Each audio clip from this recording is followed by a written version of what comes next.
Chair, thank you so much to France and Saudi Arabia for your leadership on this issue. This is an important meeting.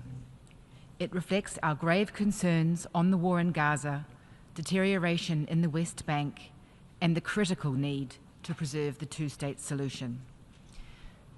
The impetus for today's conference lies in Hamas's horrific attacks of 7 October 23. While New Zealand continues to condemn these attacks, Israel's military response long ago ceased to be proportionate, reasonable, or moral. And Hamas continues to act with complete disregard for human life. New Zealand joins others in again calling for an urgent ceasefire. Hamas must release the remaining hostages. Israel must cease its military action. Humanitarian aid must be surged in immediately, without restriction, delivered by principled and experienced humanitarian actors.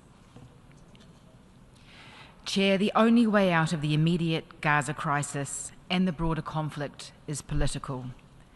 I would like to offer 5 short points on the way forward, guided by New Zealand's long-standing approach to the Middle East peace process.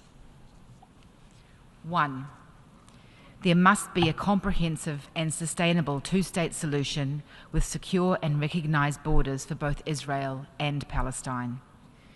This means the international community must categorically oppose any attempt to annex the occupied Palestinian territories, and it must oppose forced displacement. We do not and we cannot accept the actions by Israel to render a Palestinian state unviable. 2. Direct negotiations between the parties are the only way to achieve a sustainable agreement. We must continue to be clear with all parties that military solutions will not bring peace to the region. Collectively, we need to deliberately build the conditions that will allow the key parties to genuinely engage. This means building the political and economic viability of any future Palestinian state and supporting active engagement from the region. 3. We must support Israel's right to exist in peace and security. Security guarantees for Israel are essential. These must include a reassertion of the Palestinian Authority's principles of non-violence and confirmation that Hamas has no future role in the governance of any Palestinian state. Regional commitments to engagement, integration, and normalization of relationships with Israel will be key to creating the conditions under which Israel will feel secure. 4. We must support the right of the Palestinian people to self-determination. We strongly support efforts to ensure representative, robust, and responsive Palestinian political leadership across the occupied Palestinian territories. These need to manifest in undertaking the elections committed to by the Palestinian Authority and binding commitments to renew political leadership and continue reform. We agree that it is also critical to advance concrete steps to build the economic capacity of a Palestinian state. We welcome the direct commitments from the region and others to support Palestine economically. We also reiterate our call to Israel to fulfill its obligations to ensure the unimpeded flow of Palestinian tax revenue. We cannot expect the governance institutions to function if they are being deliberately strangled. 5. International law must be respected. Israel must uphold its legal, humanitarian, and human rights obligations to the civilian population of the OPT, including as an occupying power. Israel's actions, including its withholding and politicization of humanitarian assistance, are unacceptable. Failure to do this not only undermines human rights, but also the long-term prospects for security and stability, and the international rules on which we all rely. Chair, as noted at the outset,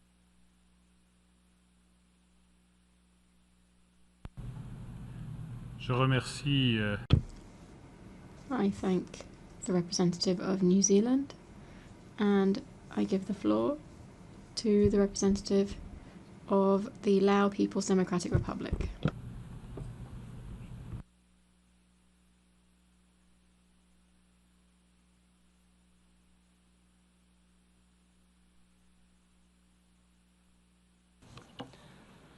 Distinguished co-chairs, Excellencies, the Lao People's Democratic Republic wishes to express its sincere appreciation to the co-chairs, France and Saudi Arabia, for convening this important debate on the peaceful settlement of the question of Palestine and the implementation of the two-state solution.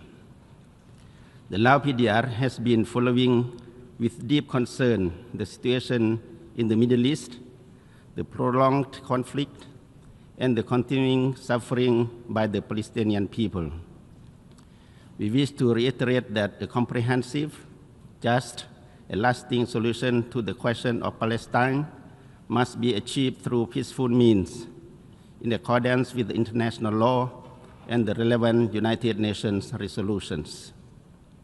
Co-chairs, as a peace-loving nation that firmly upholds the Charter of the United Nations, the Lao PDR has consistently advocated for the peaceful settlement of disputes and the peaceful coexistence of all nations. We strongly believe that the only viable path toward achieving lasting peace, security, and stability in the Middle East is through the establishment of two sovereign states living side by side in peace and security in accordance with the relevant United Nations resolutions and international law. In this regard, we call for the full respect for the inalienable and legitimate right of the Palestinian people to self-determination and the establishment of an independent and sovereign state of Palestine, and for creating conditions that would enable the state of Palestine to become a full member of the United Nations. The Lao PDR also underscores the urgent need for an immediate and permanent ceasefire, the unimpeded delivery of humanitarian assistance, and the protection of civilians in accordance with international humanitarian law. In this regard, we welcome the adoption of the recent General Assembly resolution on the protection of civilians and the upholding of legal and humanitarian obligations, which calls for an immediate end to the blockade of Gaza, the opening of all border crossings, and the unhindered delivery of humanitarian aid to the Palestinian civilian population. Thus, efforts by the international community are critical in creating conducive conditions for the resumption of direct negotiations between the two parties based on mutual respect and mutual recognition. In closing, the Lao PDR reiterates its unwavering commitment in supporting all efforts aimed at peaceful resolution of the question of Palestine. We call upon all parties concerned to exercise maximum restraint, respect international law, and work sincerely toward the shared goal of lasting peace and stability in the region. I thank you.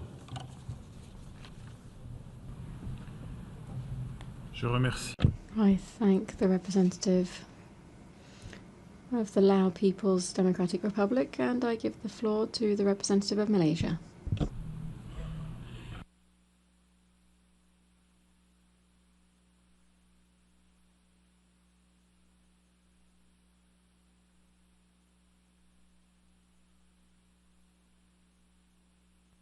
Thank you, co-chairs. The full version of this statement will be uploaded on the website.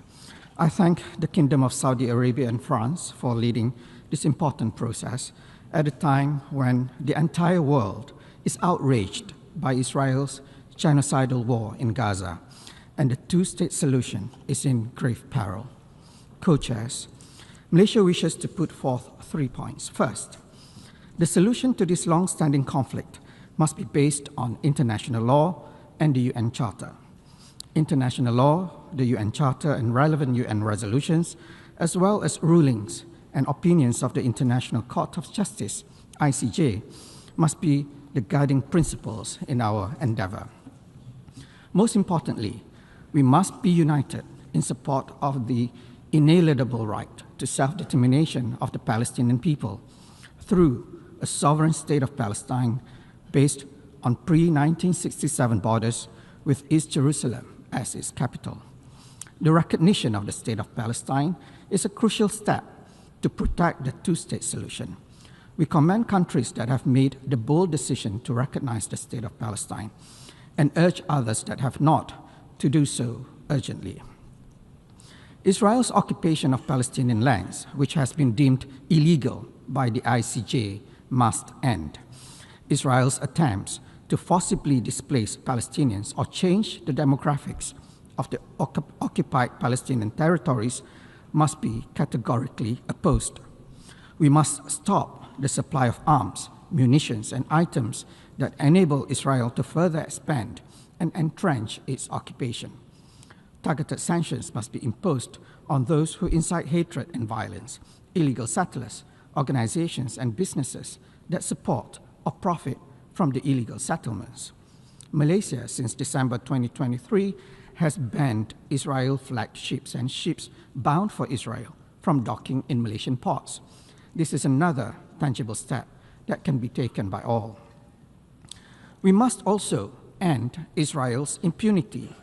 Malaysia has participated in proceedings at the ICJ aimed at protecting the Palestinian people. We stand ready to participate in future legal processes to ensure accountability and attain justice for the Palestinian people. Secondly, we must protect and strengthen the central role of the United Nations. We must unambiguously reject Israel's attempts to undermine the UN. This includes standing up against Israel's actions to malign, discredit, and intimidate UN officials, including special mandate holders. Israel must be pressured to fully cooperate with the UN, especially by allowing unimpeded access for humanitarian missions through UN mechanism. We condemn the death trap that is the Gaza Humanitarian Foundation, which has caused the death of about 1,000 Palestinians while seeking food aid. We must defend and support UNRWA. Malaysia has been a regular contributor to UNRWA and is exploring a multi-year funding agreement to ensure predictability of UNRWA's funding. Third, we must ensure the viability of the Palestinian state. Malaysia supports a UN-mandated stabilization mission with the concurrence of the State of Palestine. Malaysia stands ready to contribute peacekeeping personnel to support such a mission. We also support the Arab OIC reconstruction plan and are ready to participate in its implementation. Under the Malaysian Technical Cooperation Program, we are ready to offer tailored capacity building programs to Palestinian officials to help strengthen Palestinian institutions. Additionally, we will also encourage collaborations involving private sectors, universities, and civil society. Co-chairs, the two-state solution is and remains the only internationally recognized solution to the Israeli-Palestinian conflict. It is totally unacceptable that 78 years since the adoption of General Assembly Resolution 181, only one of the two states has enjoyed independence and full membership to the UN, while the other, the State of Palestine, continues to be denied its independence and full membership to the UN. For more than 7 decades, the Palestinians have been systematically dispossessed of their rights, land, property, and dignity through Israel's illegal and brutal occupation. It is time to end this historic and gross injustice. Thank you, co-chairs. Je remercie. I thank the representative of Malaysia, and I give the floor now to the representative of Sri Lanka.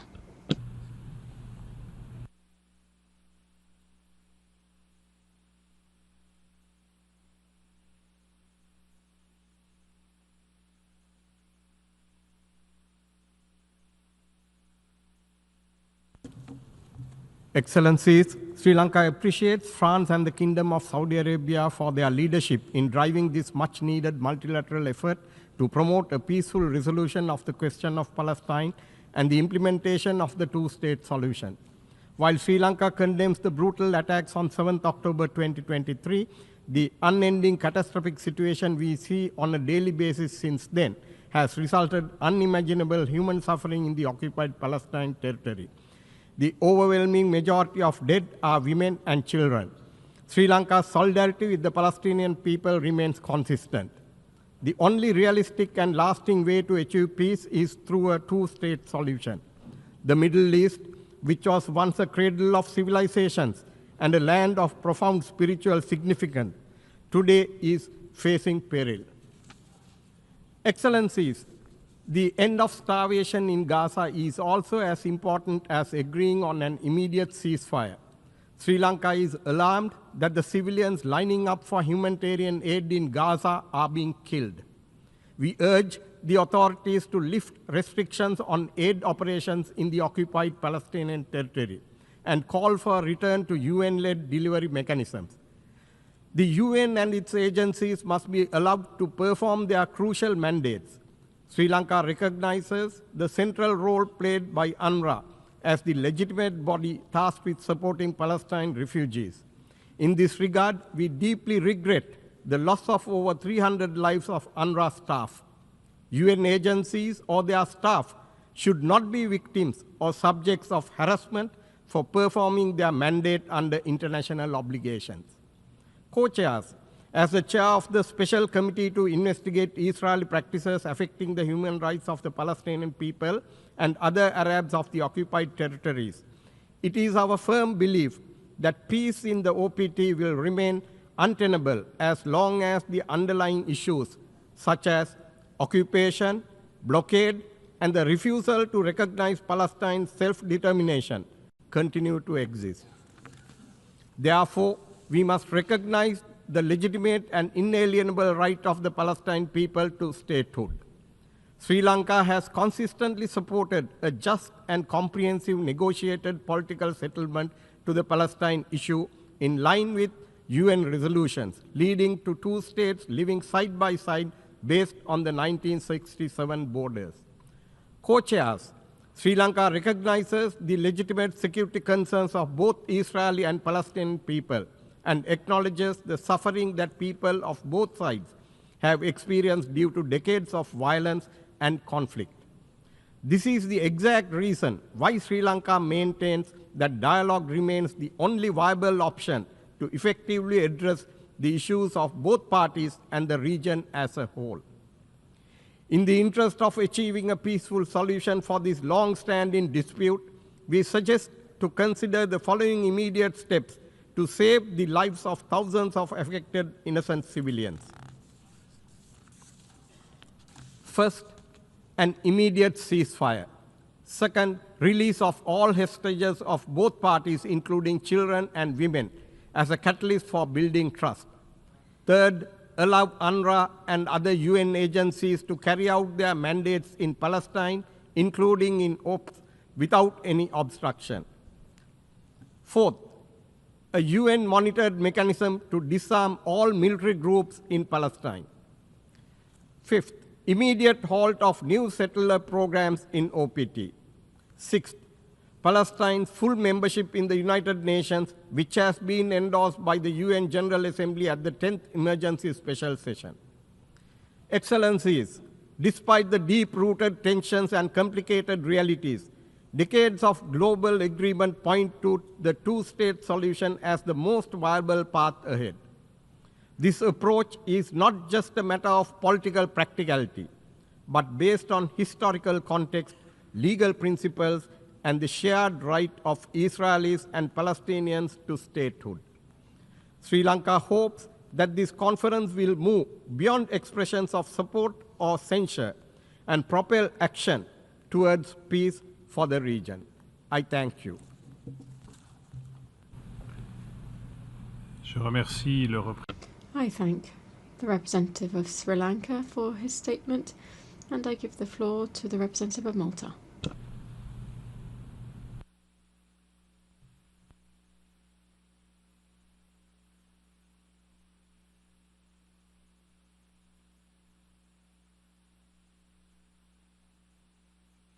Co-chairs, I wish to commend your efforts in organizing this conference in a challenging context. This is a conversation and an opportunity for a broader reflection. Excellencies, Malta has been consistent in upholding the two-state solution as the only feasible, just, and sustainable path towards lasting peace in the Middle East. There is now a real risk that the prospect of a two-state solution could slip away.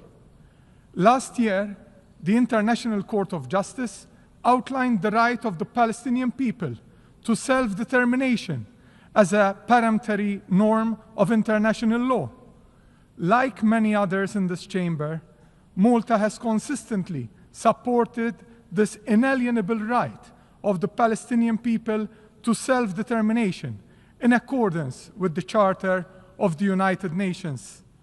It is for this reason that the government of Malta has taken the principled decision to formally recognize the state of Palestine at the upcoming UN General Assembly in September. This decision reflects Malta's commitment to international law, justice, and the right of peoples to self-determination. We believe that recognition is not merely symbolic, it is a concrete step towards the realization of a just and lasting peace. Such concrete steps are necessary if we are to live up to the spirit of what we advocate. It is also clear that the only way of achieving a sovereign, autonomous Palestinian state in control of its own fixed borders is through negotiation. In particular, we believe that this will require not only political willingness to negotiate from both sides, but the existence of a legitimate Palestinian government entrusted with a popular mandate. Excellencies, current issues must also be addressed with alacrity. Palestinians must immediately be given access to food, electricity, fuel, medical supplies, and other key assistance if we are to prevent even more lives needlessly being lost. In this respect, Malta welcomes the increase in aid entering Gaza over the last days, and we hope that the humanitarian aid, which we ourselves have dispatched with the help of the government of Cyprus and UNOPS, will soon make its way through the Amaltea maritime corridor and reach Gaza. The Palestinians, particularly children, are suffering greatly. They have fallen and are falling victim to starvation and ill health. This must stop. An immediate and durable ceasefire, the unconditional release of all hostages, and unimpeded humanitarian access into Gaza will be vital for any peace-building process to succeed. A fully functioning state reflecting the aspirations of the Palestinian people should not be merely a geographic and political expression. It should serve to bring about the social and economic emancipation of the Palestinians. Over the long term, the people of Gaza need hope, governance, and reconstruction. To this end, Malta reiterates its support for the staged approach at the center of the Gaza Recovery, Reconstruction, and Development Plan, and despite limited resources, we are committed to provide funding for this process. Like many others, we also believe that Hamas should not form part of the equation in Gaza's future governance. We are witnessing an alarming acceleration in the expansion of Israeli settlements in the West Bank and East Jerusalem, an expansion that not only violates international law, but also gravely undermines the prospects for a just and lasting peace. Tackling settlements in this region and their expansion is critical to the viability of a Palestinian state. Excellencies, this conference has demonstrated our common realization that platitudes and rhetoric will not get us any closer to peace. Rather, what is needed is a roadmap of concrete actions which will ensure the continued viability of the two-state solution. My government is committed to taking 3 specific actions towards this goal. Malta will continue to lend its political support, including in multilateral fora, to all initiatives. we can say that the humanitarian assistance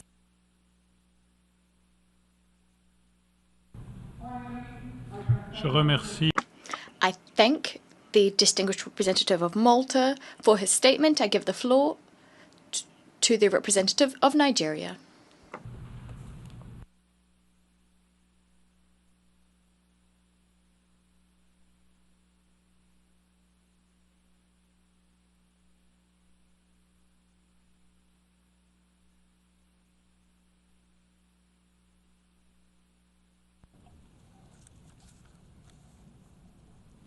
Co-chairs, Excellencies, Nigeria welcomes the convening of this high-level conference to address the protracted challenges of the two-state solution and express profound appreciation to the Kingdom of Saudi Arabia and the Republic of France for their efforts that culminated in holding this very important meeting on the implementation of the resolutions pertaining to the question of Palestine and the two-state solution, in line with relevant UNGA resolutions.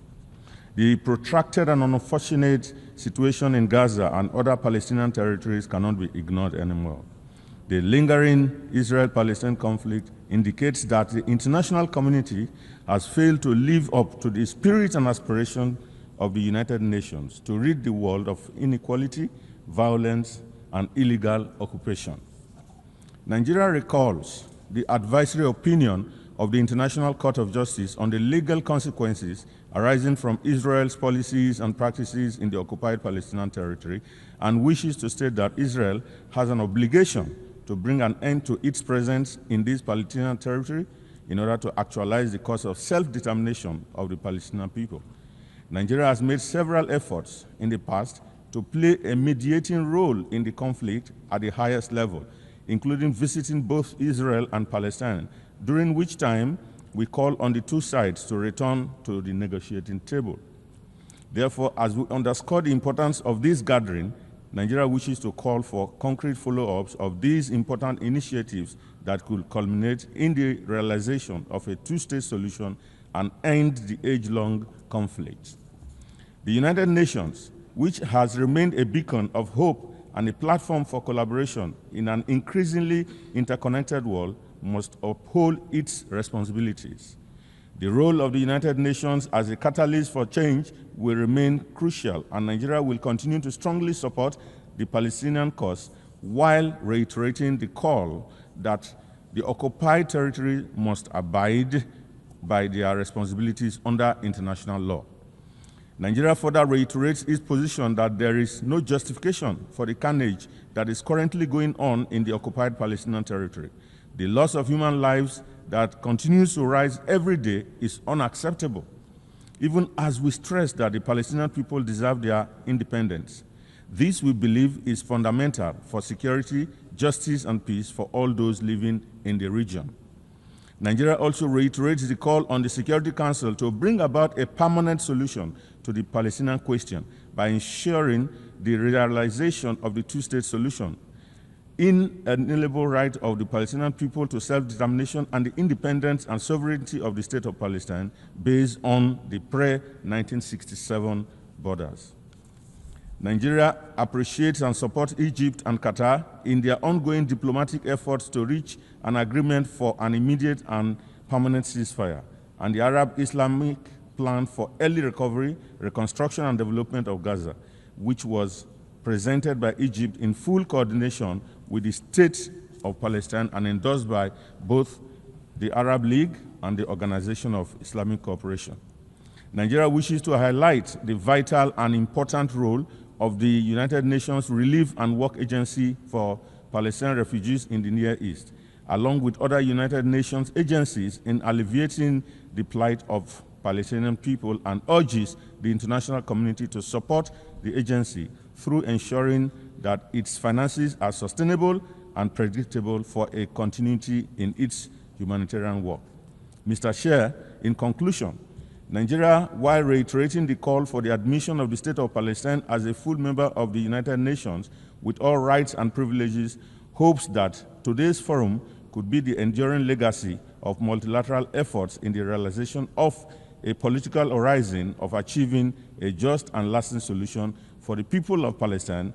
On this basis, of the two-state solution, with the people living side by side in peace and security within secure and recognized pre-1967 borders. I thank you.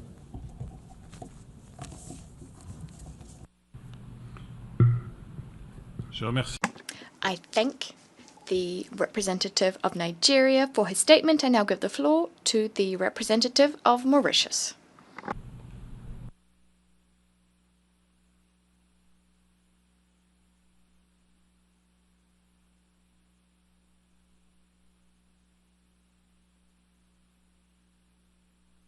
Chairs, distinguished delegates, Mauritius welcomes this international conference as a way forward on an issue that poses a serious threat to peace and security and has given rise to a man-made humanitarian crisis in Palestine that worsens by the day. The co-conveners have rightly set the theme of the conference as the implementation of the two-state solution, which has long been advocated by the international community as an essential condition for peace and stability in the region. The implementation of the two-state solution does not mean the creation of a new state. Palestine meets the criteria for statehood under international law. Indeed, it has already been recognized as a state by the vast majority of states and by the United Nations, which admitted Palestine as an observer state. The announcements by France and the UK that they intend to join over 2/3 of UN members in recognizing the state of Palestine is a significant step going forward. It is our view that the term two-state solution refers to the mutual recognition of two existing states and their respective sovereignty with secure and recognized borders living alongside each other. This would also put an end to the unlawful settlements and annexations and thus provide for recognized borders in line with international law. Furthermore, it should enable the state of Palestine to take its rightful place as a full-fledged member state of the United Nations. Mauritius reiterates its unwavering support for the two-state solution and calls on the international community to spare no effort in its implementation. The need for this solution has become still more urgent as we hear of the persistent, harrowing accounts of the unimaginable and horrific situation in Gaza, the loss of innocent lives and the dehumanization of the population who are subjected to displacement, disease, and starvation. Mauritius will continue to support all initiatives at the UN to bring a just, peaceful, comprehensive, and lasting solution to the conflict. As the United Nations pursues efforts to make itself more responsive to the needs of future generations, the principles and goals set out in the UN Charter provide a solid framework for the implementation of the two-state solution. Member states' obligations to respect international law, including human rights and humanitarian law, are cardinal principles that must be observed at all times. Respect for sovereignty, territorial integrity, and the political independence of states are foundational norms. As the United Nations celebrates its 80th anniversary, all member states need to uphold the UN Charter and reaffirm the fundamental principles of our organization. This conference today is a decisive moment to bolster multilateralism and reaffirm our resolve to pursue global peace and security by bringing an end to the violence and decades-long human suffering in Palestine. Let us commit together to create the necessary conditions for durable peace and prosperity in the region. Thank you.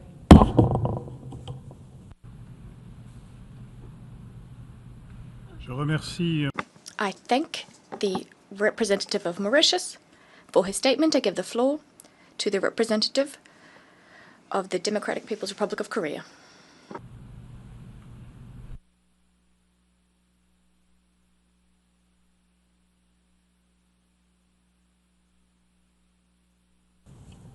Co-chairs, this high-level international conference is taking place at a critical juncture when the just cause of the Palestinian people for realizing right to self-determination and establishing an independent state is seriously challenged.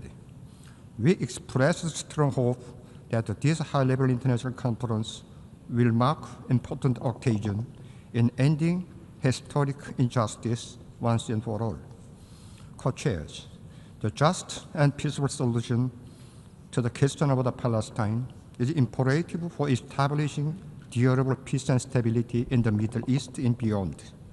It is our shared responsibility to facilitate a just, comprehensive, and lasting solution to the question of Palestine in accordance with the UN Charter, the relevant UN resolutions, and international law.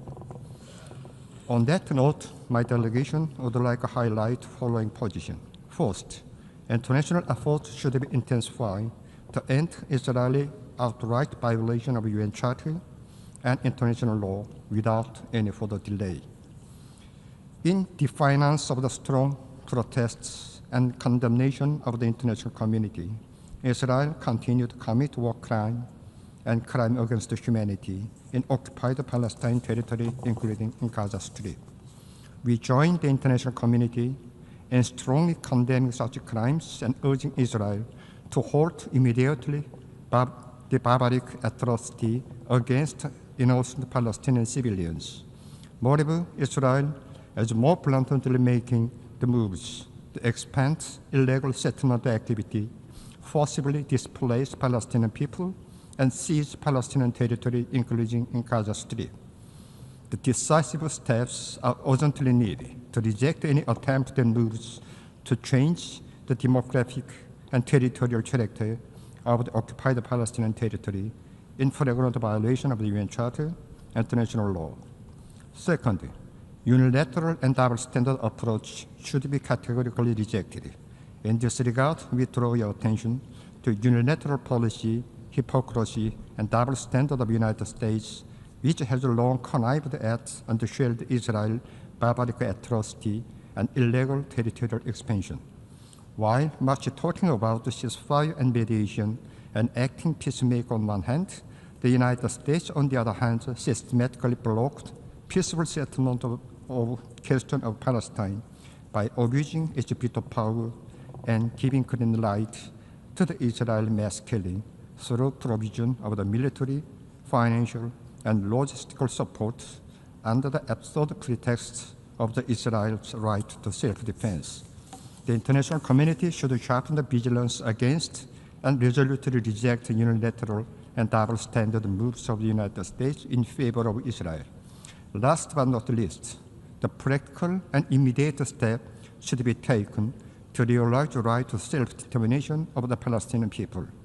As of now, more than 140 member states recognize the state of Palestine, and we join in the calling for urging member states which have not yet recognized the state of Palestine to do so, to pave the way for just and peaceful settlement of the question of Palestine.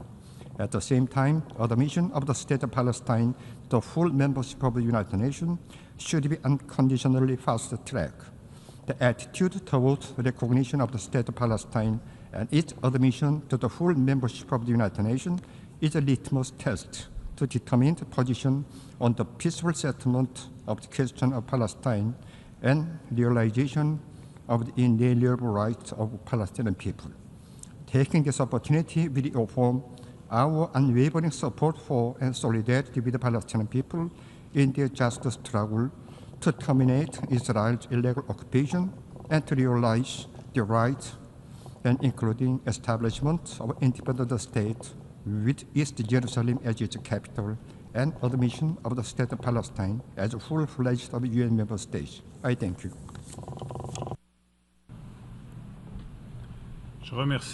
I thank the representative of the Democratic People's Republic of Korea for his statement. I give the floor to the representative of Mongolia.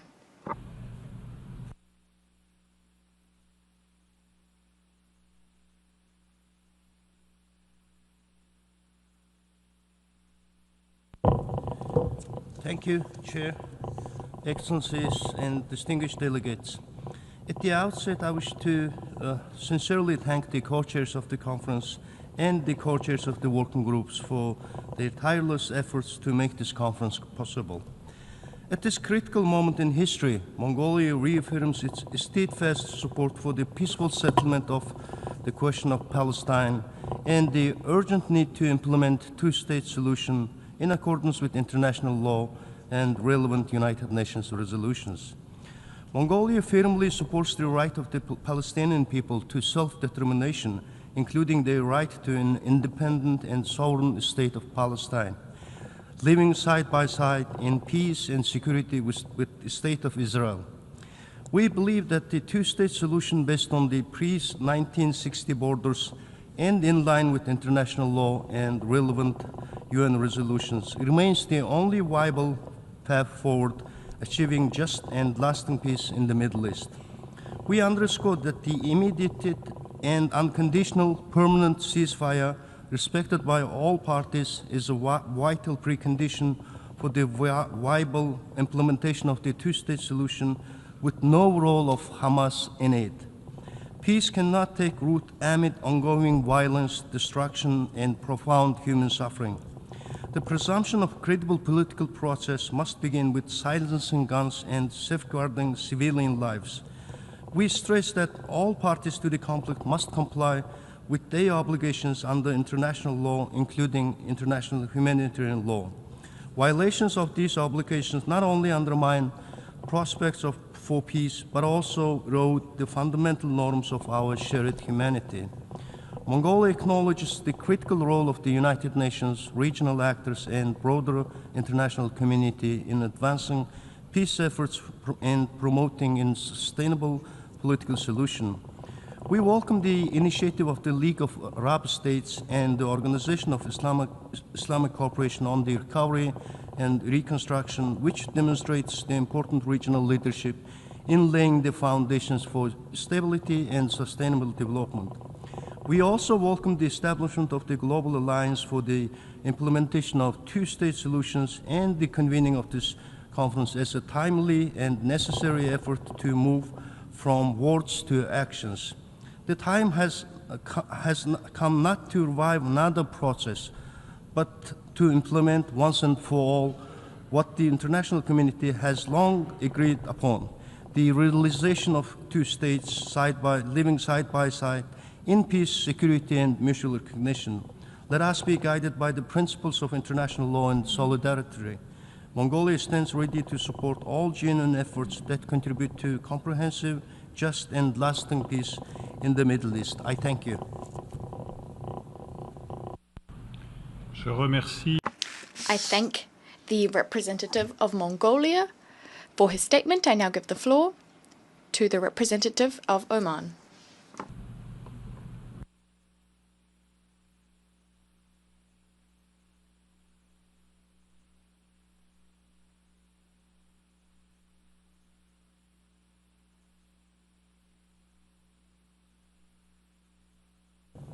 الرئيسان المشاركان. Co-chairs. The Sultanate of Oman extends at the outset its sincere thanks and appreciation to the custodian of the two holy shrines, King Salman bin Abdulaziz Al Saud of the sisterly kingdom of Saudi Arabia, and to His Excellency President Emmanuel Macron, President of the Friendly French Republic, for their appreciated effort in calling for this conference, which represents a real commitment to achieving a just and lasting peace in our region. We also express our deep appreciation to everyone who contributed to organizing this event for a better future for the region and its people. The Sultanate of Oman welcomes the historic announcement by His Excellency President Emmanuel Macron of France of the intention to recognize the State of Palestine, and we also welcome the announcement by the British Prime Minister of his country's intention to recognize the Palestinian state during the upcoming United Nations General Assembly. The Sultanate of Oman calls upon the rest of the states that have not yet recognized the Palestinian state to do so immediately. Honorable presence. Today, we stand before your kind gathering, bearing the firm message of the Sultanate of Oman in its values and humanitarian positions in support of the Palestinian right to self-determination and the establishment of an independent and sovereign state with East Jerusalem as its capital under international law.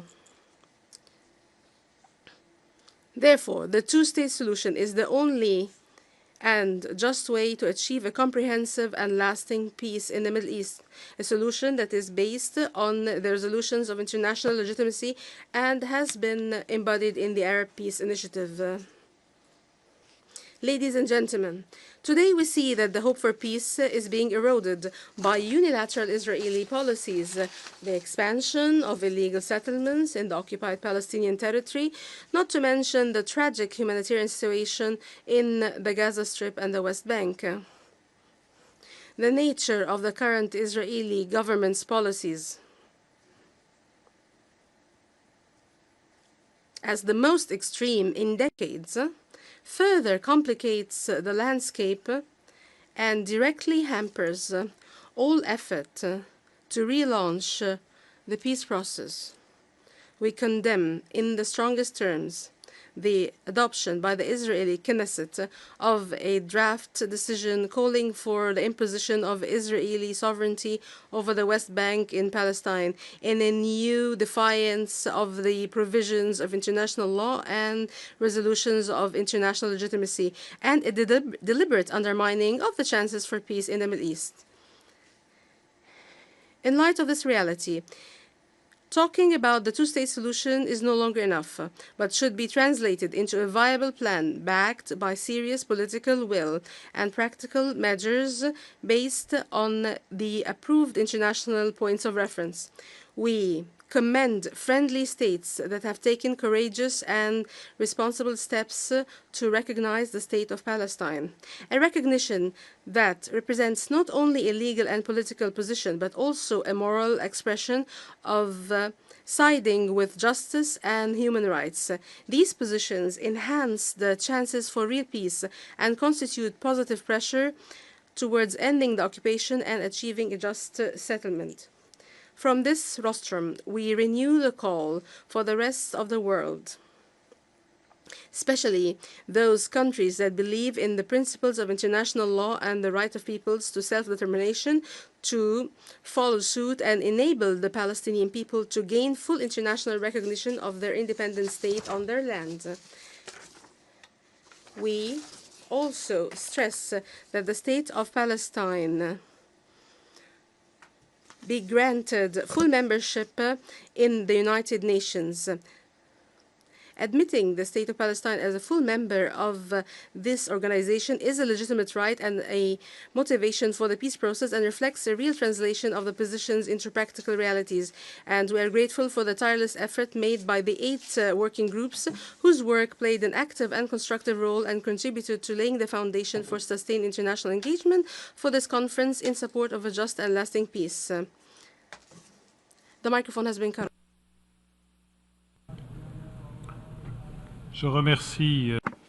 I thank the representative of Oman for his statement.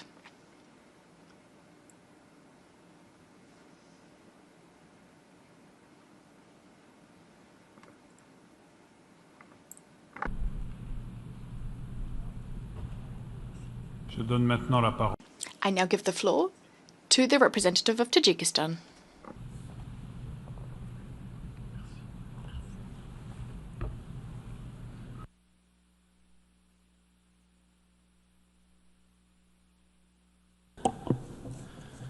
Co-chairs, Excellencies, Tajikistan welcomes the convening of this timely high-level conference.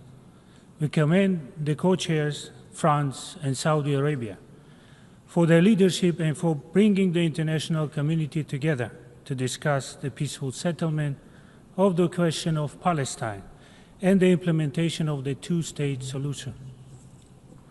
We are deeply concerned by the continued violence and the worsening humanitarian situation in Palestine. The toll on civilians, especially women and children, is devastating. Prospects for peace are growing increasingly fragile.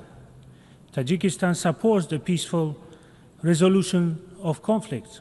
We believe in dialogue, mutual respect, and the adherence to international law.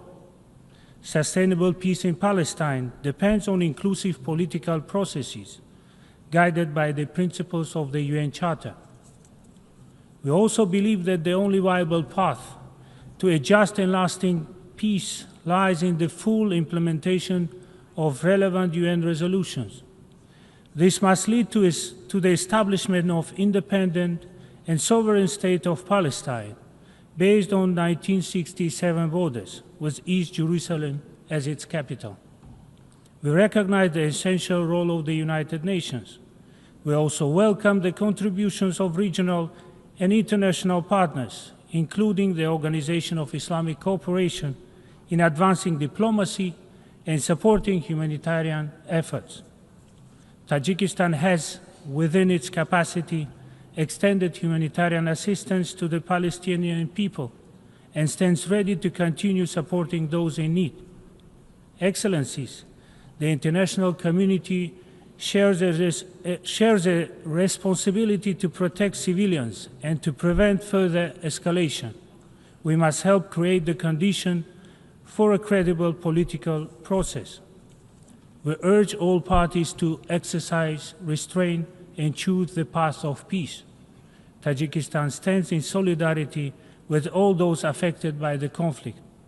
We remain committed to international efforts that promote peace, stability, and justice. Let us use this moment to reaffirm our commitment to dialogue, coexistence, and international law. I thank you.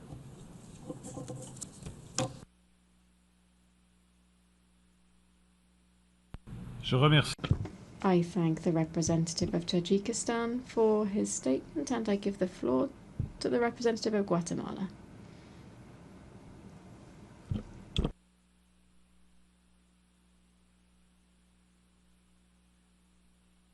Señores copresidentes. Co-chairs. On behalf of the government of Guatemala, I'd like to thank the Republic of France and the Kingdom of Saudi Arabia for their leadership and commitment in convening and organizing this international conference. It's an opportunity to undertake concrete steps and try to make progress towards a just and definitive resolution of the conflict between Israel and Palestine. We also recognize the valuable work of the co-chairs of the conference's working groups, whose diplomatic efforts made it possible to structure key topics to advance on proposals aimed at achieving tangible outcomes. The Republic of Guatemala officially recognized Palestine on the 8th of April 2013 as a free, independent, and sovereign state. Likewise, on the 14th of May 1948, we were the first country in Latin America to recognize the founding of the State of Israel. These decisions reflect not only our historic commitment to the international recognition of sovereign states, but also to promoting peace and stability in the Middle East. Hence, Guatemala advocates a two-state solution, Israel and Palestine, living side by side within safe and recognized borders, addressing Israel's legitimate security concerns and enabling the establishment of a Palestinian state that is politically and economically viable. Co-chairs, undoubtedly the abhorrent terrorist acts perpetrated by Hamas on the 7th of October 2023 and the response by the State of Israel, which has primarily affected the civilian population residing in the Gaza Strip and in the West Bank, contravene the principles of the United Nations Charter, international law, and international humanitarian law. In addition, we are alarmed by the repercussions of this conflict across the rest of the region. We have seen deeply concerning developments in Lebanon, Syria, and Yemen. Guatemala therefore joins other countries in calling for an immediate ceasefire to enable humanitarian activities to proceed unhindered in a favorable environment, and we call for the release of hostages. We sincerely hope that this will lead to a sustainable ceasefire. We reaffirm our profound commitment to respecting international humanitarian law and the principles enshrined in the Geneva Conventions. Guatemala condemns all acts of violence that primarily affect the civilian population.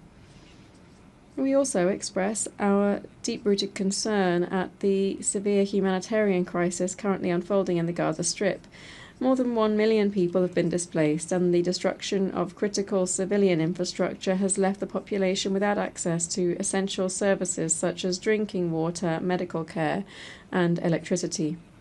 The suffering of the civilian population is unacceptable and requires urgent attention. The consequences are particularly devastating for women, the elderly, and children displaced by the conflict, who are facing profound trauma, violence, the loss of protection, and hunger. In the face of this human tragedy, we firmly appeal to all parties involved to fully respect international humanitarian law and to ensure the protection of these vulnerable groups, of critical civilian infrastructure, and unrestricted access to humanitarian assistance. Co-chairs, we believe in the urgent need to move towards a sustainable peace, bringing an end to decades of war and suffering. We decisively support the two-state solution as the only just, sustainable, and viable path to peace. As a nation committed to peace and security, Guatemala will continue to support the international community in promoting a negotiated, non-military political solution to the conflict. We encourage all parties involved, as well as the international community, to continue working to bring an end to this war. This will only be possible through diplomacy and dialogue. Thank you very much. I thank the representative of Guatemala for his statement, and I now give the floor to the representative of the Islamic Republic of Iran.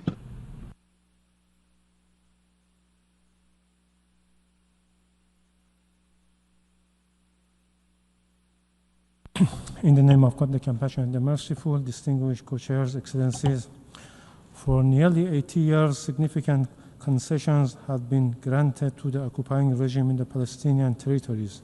The policy of appeasement has proven ineffective in achieving peace, instead legitimizing and reinforcing the Israeli regime expansionist policies.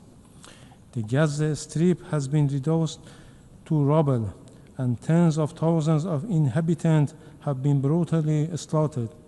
Meanwhile, the regime intends to annex the West Bank to previously occupied Palestinian territory. Besides, the so-called Abraham Accord proved to be of no added value for the peaceful settlement of the Palestinian question. Rather, it merely emboldened the regime to reinforce and continue its destabilizing policies in Palestine and beyond. The regime brutality in violation of international law and the UN Charter further extended to the territory of sovereignty of the Islamic Republic of Iran. From 13 to 25 June, the Iranian vital infrastructure, scientists, civilians, including women and children, and civilian objects, as well as the IAEA safeguard nuclear facilities, were targeted by unprovoked attacks by the Israeli regime, abated with the US direct engagement. Distinguished colleagues, the Charter prescribed the principles of self-determination and imposed upon the United Nations the duty to respect the right of each nation to choose freely to be master of its destiny. With such conviction, the Islamic Republic of Iran reaffirms its principled position that the lasting peace and security in the region can only be achieved through the establishment of an independent sovereign state of Palestine rooted in the genuine will of the original inhabitant regardless of their religion, as would be expressed in a free and inclusive referendum.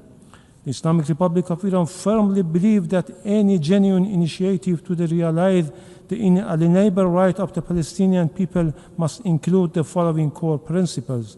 1. A just and lasting peace in Palestine can only be achieved through the full realization of the Palestinian people's inherent right to continued resistance and self-determination and to complete the end of occupation, apartheid, and all forms of colonial domination. Second, the Palestinian admission as a full member of the United Nations must be prioritized. The Security Council, under Article 4 of the UN Charter, is duty-bound to recommend Palestine membership. This process must not be obstructed by the United States. 3. The occupying regime must be held fully accountable for its systematic and widespread violation of international humanitarian and human rights law, including war crimes, genocide, ethnic cleansing, and its prolonged illegal occupation and apartheid policies. No form of immunity and impunity should shield such egregious violations. In light of its continued defiance of the UN Charter, the Israeli regime must face targeted sanction and suspension of its UN membership to protect the integrity and credibility of the organization.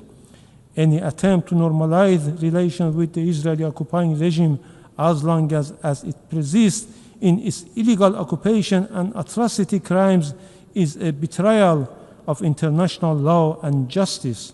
Such actions undermine regional and international peace and security, confer unwarranted legitimacy on the criminal practices of the Israeli regime, and further embolden it to perpetrate grave violation of international law with impunity. We call for a sustainable solution and warn that any solution that is rooted in apartheid, injustice, and inequality will not be a sustainable one. I thank you.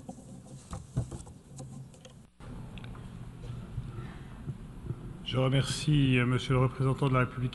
I thank the representative of the Islamic Republic of Iran for his statement, and I give the floor to the representative of the Dominican Republic.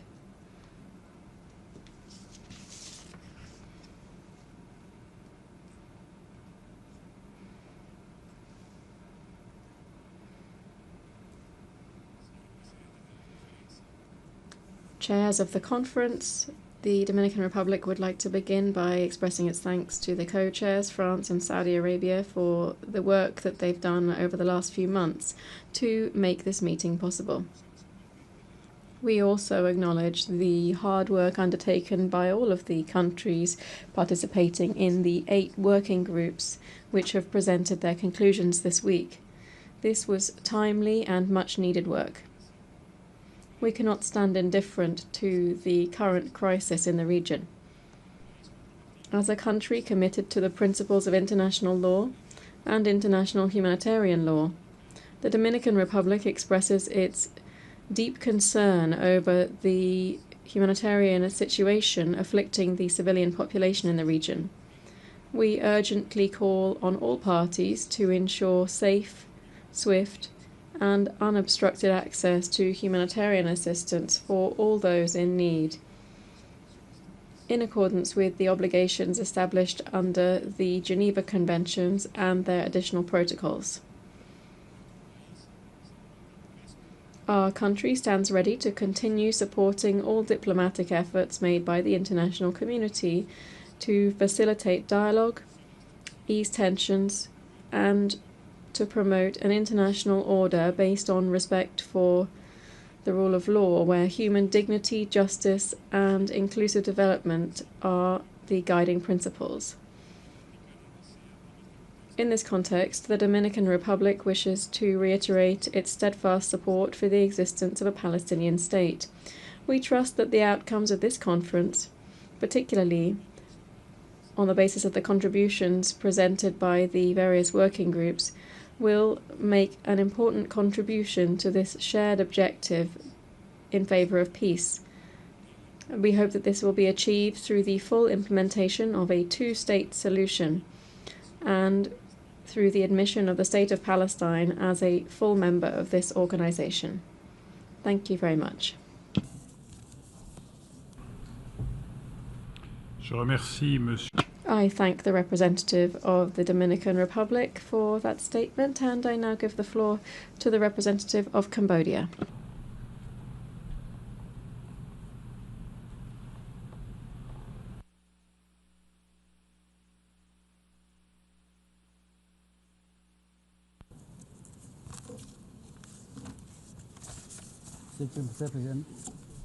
Mr. President, Excellency, distinguished delegates, at the outset, allow me to express my appreciation to the government of France and Saudi Arabia for convening this vital high-level conference. It is my honor to speak today on behalf of a nation that not long ago emerged from the shadow of conflict, devastation, and grief. Cambodia, now all too well the human cause of war and the destructive power of hatred. This experience compels us to approach today's deliberations with a profound commitment to peace. As a small and peace-loving state, Cambodia cannot overstate the values of peace. Yet today, our peace has been gravely disrupted. The situation along our border remains fragile, following a series of hostile acts by our neighbors. Mr. President, Cambodia reaffirmed its unwavering support for two-state solution as the only viable path to a just, lasting, and comprehensive peace between Israel and Palestine. The vision rooted in relevant United Nations resolution and international law envision two sovereign states coexistent side by side in harmony within secure and recognized border. In this regard, Cambodia further endorsed Palestinian aspiration for full membership of the United Nations. Cambodia called for utmost genuine effort to resolve the protracted Israeli-Palestinian conflict through diplomacy, peaceful resolution, starting with a permanent ceasefire agreement, which is urgently needed to protect life and provide relief to the suffering. We express deep concern about the persistent violence and humanitarian suffering in the region, which must not be allowed to continue unchecked. Civilian safety must be non-negotiable. We strongly condemn all acts of terrorism and violence targeting civilians. Such action only deep division and perpetuate cycle of vengeance. The horror of war cannot be resolved through further conflict. Cambodia urged all parties to engage in meaningful dialogue guided by international law and humanitarian principles. Cambodia called upon the international community to renew its commitment and solidarity to multilateralism, strengthen the roles of United Nations, and advocate for constructive engagement between all stakeholders to support negotiations that lead to a just, lasting, and peaceful resolution. In conclusion, Cambodia wishes to underscore the importance of upholding the principle of mutual respect and tolerance as fundamental pillar of peaceful coexistence, stability, and progress throughout the region. Let us move beyond finger-pointing and unite in our shared humanity. Let peace not be a distant dream, but a shared and achievable reality. I thank you, Mr. President. Je remercie, monsieur.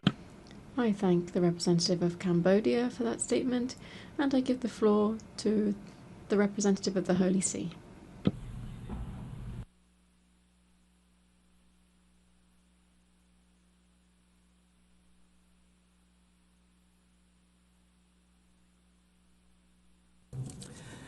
Mr. Co-Chairs, at the outset, my delegation wishes to express its appreciation to France and Saudi Arabia for convening this conference and to thank the co-chairs of the working groups for their dedicated efforts.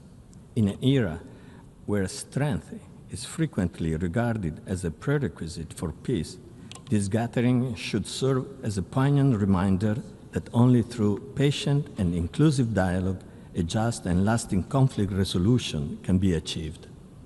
Mr. Co-Chairs, in the light of the profound anguish and terrible human suffering that has befallen the region, the Holy See reiterates its unequivocal condemnation of the heinous terrorist attack of 7 October by Hamas against the people of Israel.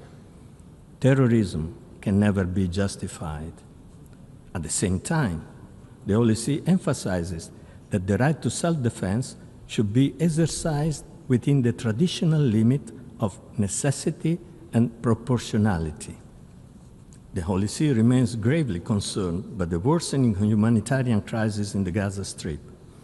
The devastating impact on civilians, especially the number of children killed, has been compounded by the destructions of homes, hospitals, and places of worship, with the recent attack on the Holy Family Church further wounding an already distressed community. This is deeply concerning given that Christians in the region have long played a vital role as a moderating and stabilizing presence, promoting dialogue and peace. The mass displacement of families, the breakdown of essential services, growing famine, and widespread deprivation shock the human conscience and require an immediate coordinated response from the international community. Therefore, the OLC urgently calls for an immediate ceasefire, the release of all Israeli hostages, the restitutions of the bodies of the deceased, the protection of all Palestinian civilians in accordance with international humanitarian law, and unhindered access to humanitarian assistance. Mr. Co-Chairs, the OLC remains convinced that the two-state solution based on a secure and internationally recognized borders is the only viable and equitable path towards a just and lasting peace. To support this vision, the OLC has already taken meaningful steps. It formally recognized the State of Israel through the 1993 Fundamental Agreement and the State of Palestine through the 2015 Comprehensive Agreement. It continues to uphold the inalienable rights of the Palestinian people, including the right to self-determination. The OLC supports their legitimate aspiration to live in freedom, security, and dignity within an independent and sovereign state. Mr. Co-Chairs, Jerusalem is a city of universal religion and cultural significance. It is sacred to Christians, Jews, and Muslims alike. Therefore, it requires a status that transcends political divisions and ensures the preservation of its unique identity. To this end, the OLC reiterates its long-standing call for an international guaranteed special status capable of ensuring the dignity and rights of all its inhabitants and the faithful of the three monotheistic religions, the equality before the law of their institutions and communities, safeguarding the city's sacred character and the exceptional religious and cultural heritage. Furthermore, it must ensure the protection of the holy places, guarantee the unhindered right to access them and to worship there.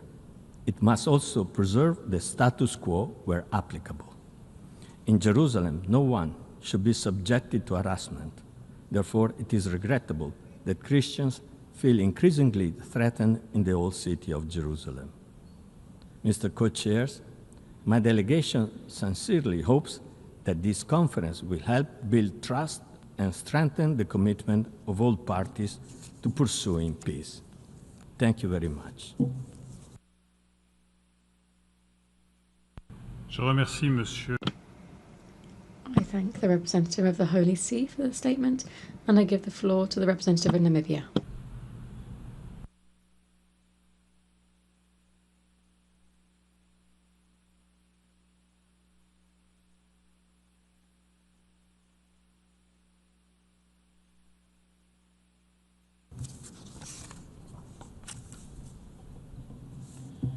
Merci beaucoup et shukran for giving Namibia the floor to address this assembly.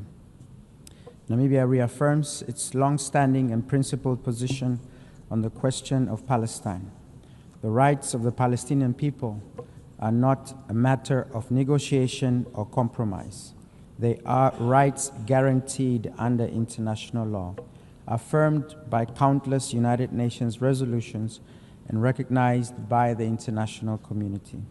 Yet, we continue to witness with grave concern the unfolding deadly and destructive violence and loss of human life that undermine efforts towards a peaceful resolution of the long-standing conflict.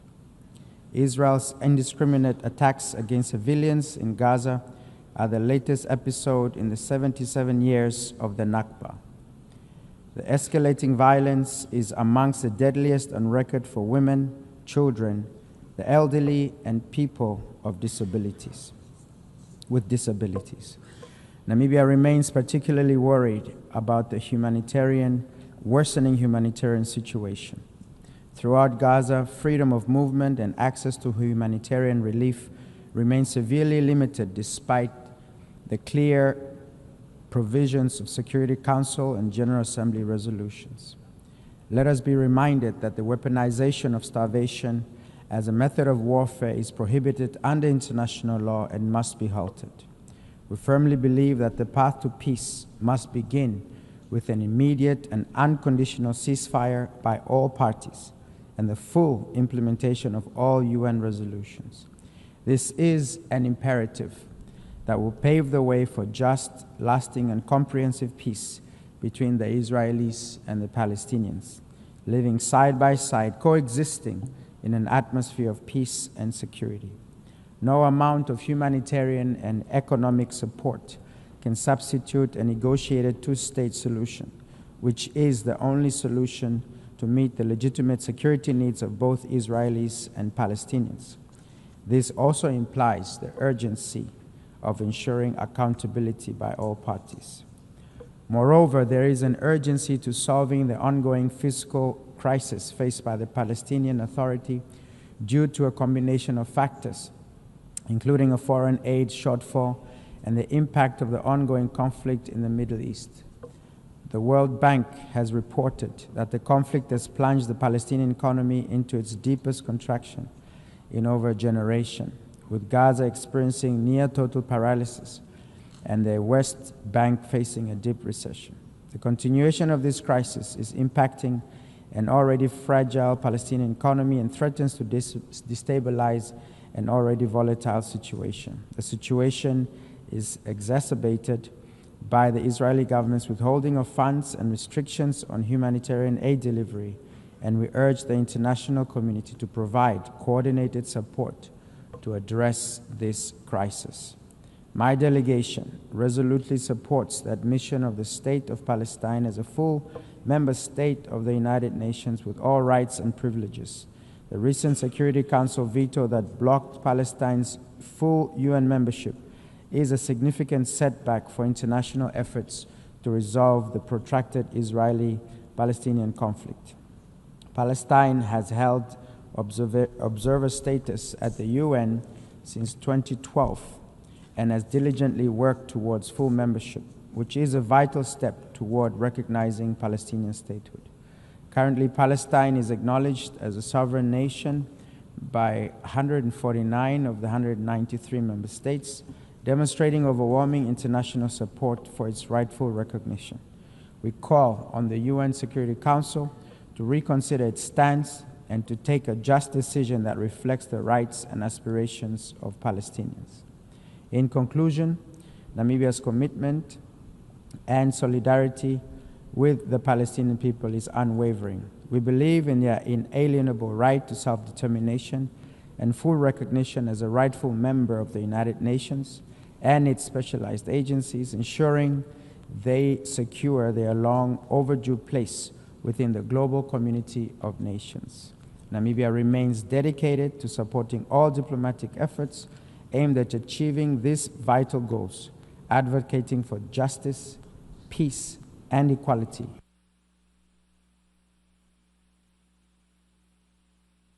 Je remercie, Monsieur le... I thank the representative of Namibia for that statement, and I give the floor to the representative of Thailand.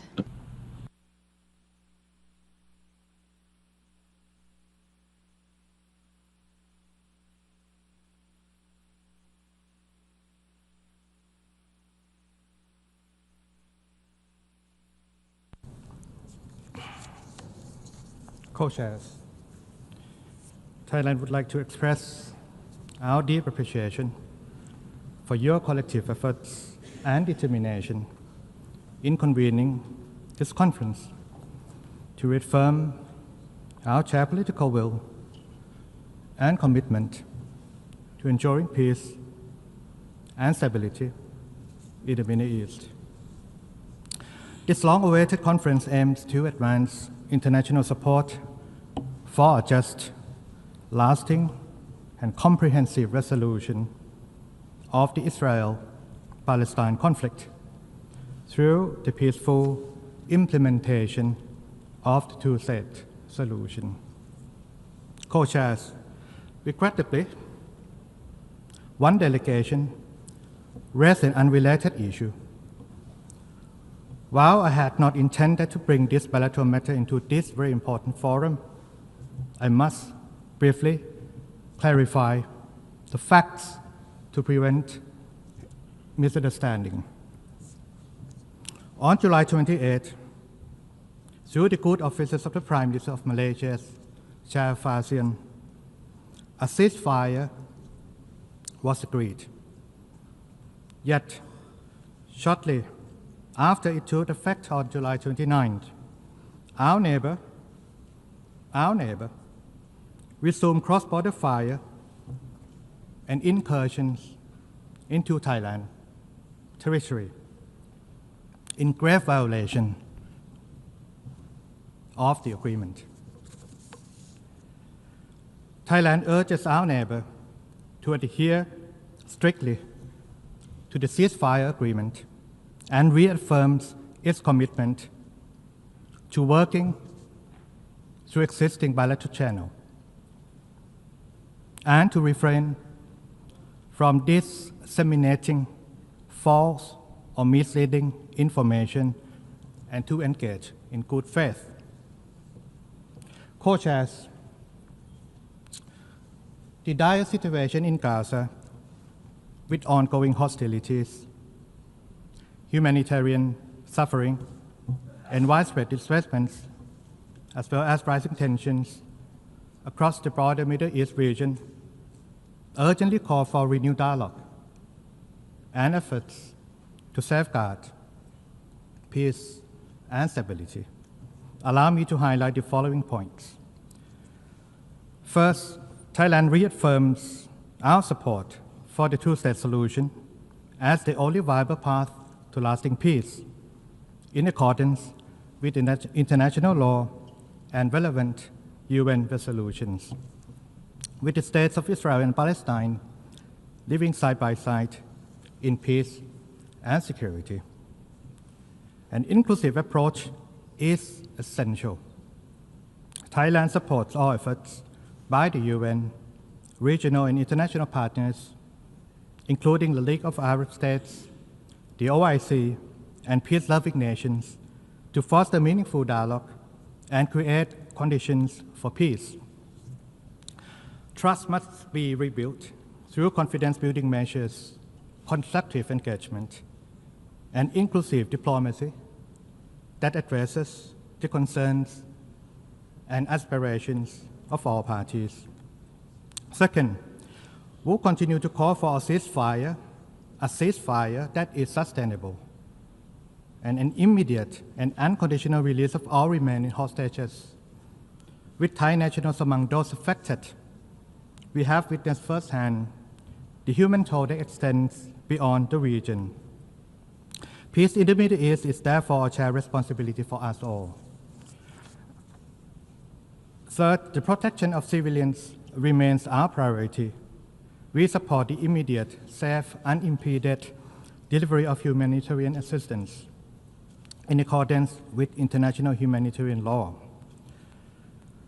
Co-chairs, today let us reaffirm our collective resolve to bring this conflict to a permanent end through constructive dialogue and action-oriented solutions.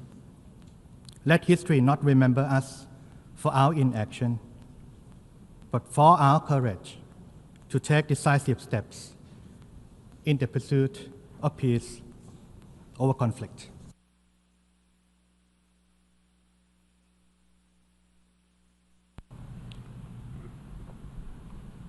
Je remercie Monsieur le I thank the representative of Thailand for his statement. I now give the floor to the representative of Ecuador.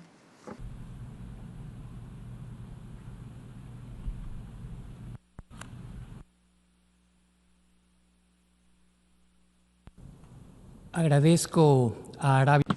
I thank Saudi Arabia and France for convening this high-level conference. On the 29th of November 1947, Ecuador voted in favour of United Nations General Assembly Resolution 181.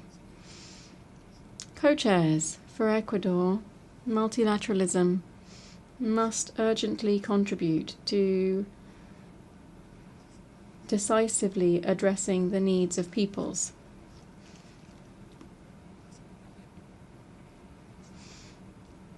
Hence, Ecuador maintains that the concept of peace and security must be applied in a timely, effective, and consistent fashion to allow us to address emerging threats to democracy and human rights, including terrorism and transnational organized crime.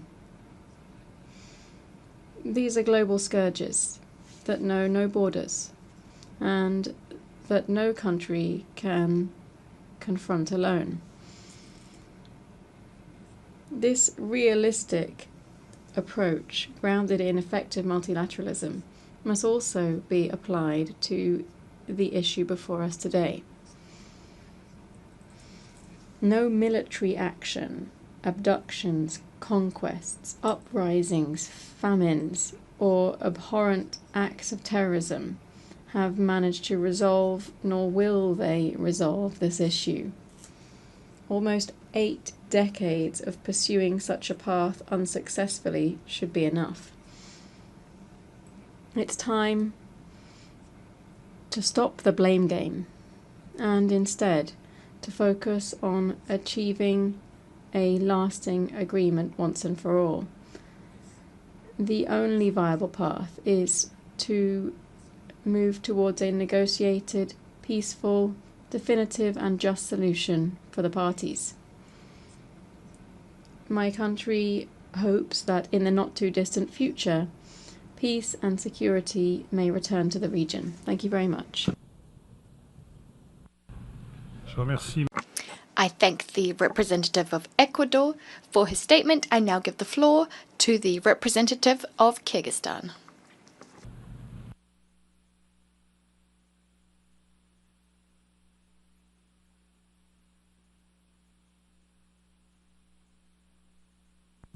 Distinguished co-chairs, excellencies, let me also thank the Kingdom of Saudi Arabia and France for convening this important conference. We also commend the contributions and ongoing engagement of all high-level representatives presented over the past 3 days. Kyrgyzstan stands in full solidarity with the people of Palestine, particularly in light of the devastating humanitarian situation in Gaza. We're gravely concerned by the suffering endured by innocent civilians, especially women, children, and elderly. The ceasefire agreement from January 2025 brought a brief yet significant pause in hostages, enabled the exchange of prisoners and hostages, and allowed the critical humanitarian assistance delivered by the UN, ICRC, and other partners to those who is on urgent need. Regrettably, this fragile ceasefire was short-lived. Hostilities have resumed, and once again, it is the civilian population that bears to the greatest burden. However, the situation is not hopeless. Let's collectively reaffirm our unwavering commitment to peace, dialogue, and the protection of human life. We call all parties to exercise maximum restraint and to uphold their responsibilities under international humanitarian law. Excellencies, 149 UN member states have recognized the state of Palestine. Kyrgyzstan is proud to be among them. We established diplomatic relations with Palestine back in 1995, and this year we will celebrate the 30th anniversary of our diplomatic ties. We welcome the decision made by France on the recognition of the State of Palestine and the decision of the United Kingdom, which was announced yesterday at this very stage. We believe that a just, lasting, and comprehensive solution of the Israeli-Palestinian conflict must be based on the relevant UN resolutions and the long-standing principle of two states for two people, living side by side in peace, security, and mutual recognition. Ladies and gentlemen, the global community must remain united in its efforts to end the bloodshed, to prevent the further loss of innocent lives, prevent further escalation of the full-scale humanitarian catastrophe. We welcome initiative to establish the international coalition to advance the implementation of two-state solution. Kyrgyzstan is ready and will contribute to all international efforts aimed at achieving a just, comprehensive, and sustainable peace in the Middle East. And I thank you.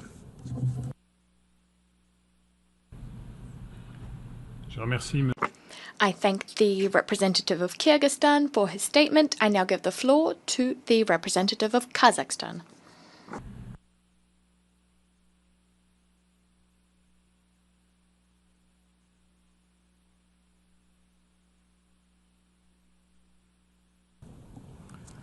Distinguished co-chairs, excellencies, ladies and gentlemen, Kazakhstan commends and sincerely thanks the Republic of France and the Kingdom of Saudi Arabia for their leadership in reviving international momentum for a just, lasting, and peaceful resolution to the Israeli-Palestinian conflict.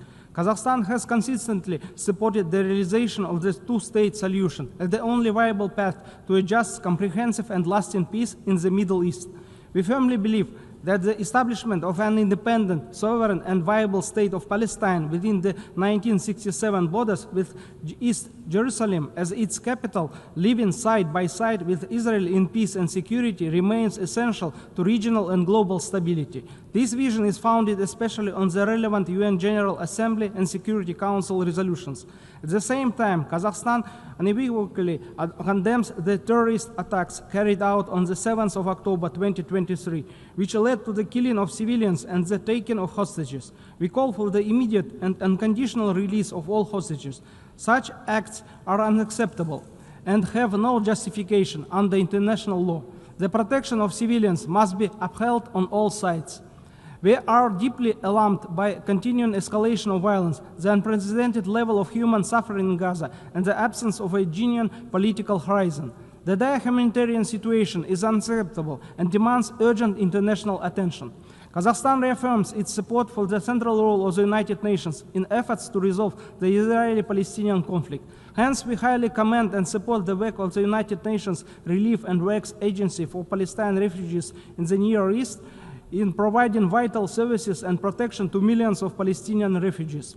It has been for 7 decades a crucial lifeline for them despite unprecedented operational challenges and funding shortfalls. Kazakhstan has been contributing voluntary financial support to UNRWA core and emergency programs and stands ready to continue this assistance. We call for sustained and predictable funding for it and safeguard its neutrality, operational integrity, and viability.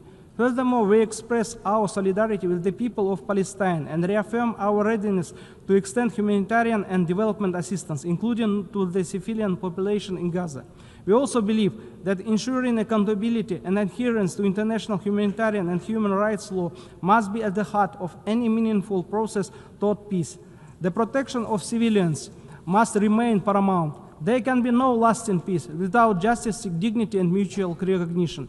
Peace cannot be deferred indefinitely. Kazakhstan welcomes efforts aimed at rebuilding confidence and revitalizing dialogue between the parties as well as within the international community, including through regional and multilateral platforms. We are also open to participate in broader efforts to create enabling conditions for the resumption of meaningful peace negotiations under the auspices of the UN and in line with the internationally agreed parameters.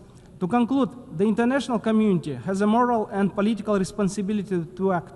Let us stand for a just and secure Middle East while restoring the faith of generations who deserve to grow up free from fear with rights and opportunities.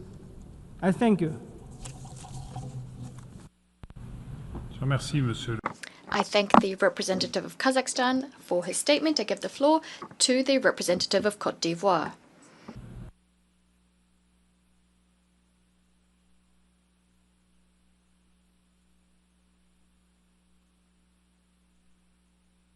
Merci, Monsieur le Président. Thank you, Mr. Chairman.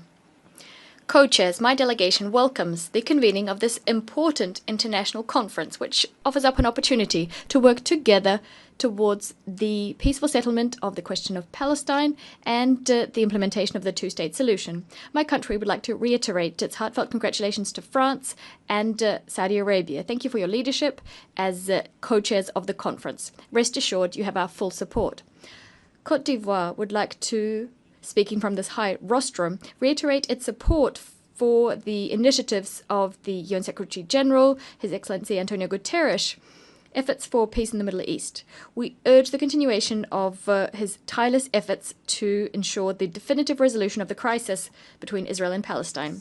Co-chairs, this meeting is being held in an international context strongly characterized by the exacerbation of the Israeli-Palestinian crisis, with deadly atrocities, loss of human life, infrastructure destruction, massive civilian displacement, as well as hostages still being detained. According to data from the last report published by the Office of the Coordination of Humanitarian Affairs, OCHA, to date, the number of people dead and injured due to Hamas's attack on Israel and Israel's counterattacks in the Gaza Strip and the West Bank since the 7th October 2023 stands at 58,000 dead and over 139,000 injured.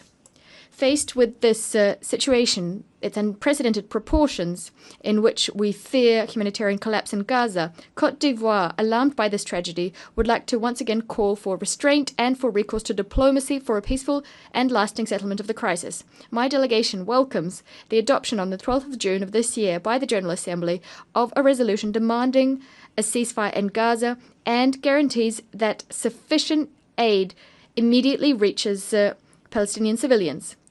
We remain convinced that it is only its effective implementation that will allow to save lives, human dignity, and foster peace. Furthermore, much like many other delegations, we deplore the lack of consensus within the Security Council on this issue. We invite the Council to put aside its differences, especially in humanitarian emergency situations. Co-chairs, indeed, the war in Gaza, which was started on the 7th of October 2023, dealt another blow to the idea of a negotiating solution, solidifying positions and taking us ever further away from the prospects of a return to peace in the region. Nonetheless, we believe that this meeting gives us an excellent opportunity to reiterate our common commitment and attachment to a peaceful settlement of the conflict between Israel and Palestine. We deplore the fact that the settlement efforts have been stalling for decades.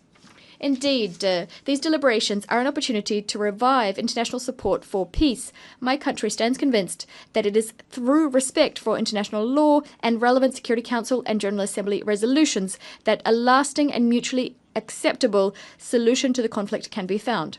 On this note, we reiterate our commitment to the two-state solution, two states coexisting in peace within 1967 borders. This unswerving position, the position of Côte d'Ivoire, has for decades been advocated for by Félix Houphouët-Boigny, our first president. It was then reiterated by his successors, in particular His Excellency Mr. Alassane Ouattara, President of the Republic of Côte d'Ivoire. This is the thrust behind our support for relevant UN Security Council UN resolutions calling for a ceasefire, the delivery of humanitarian aid, and the implementation of a two-state solution.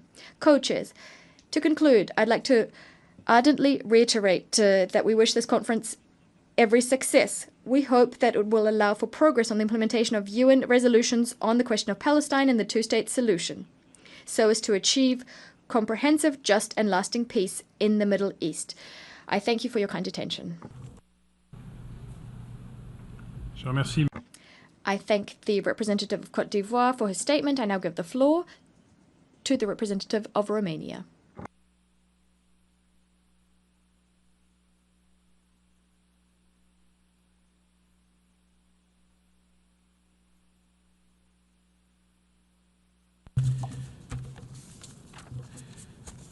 Esteemed co-chairs, Your Excellencies, Romania welcomes the convening of the International Conference in a key moment for the future of the Middle East and our collective security.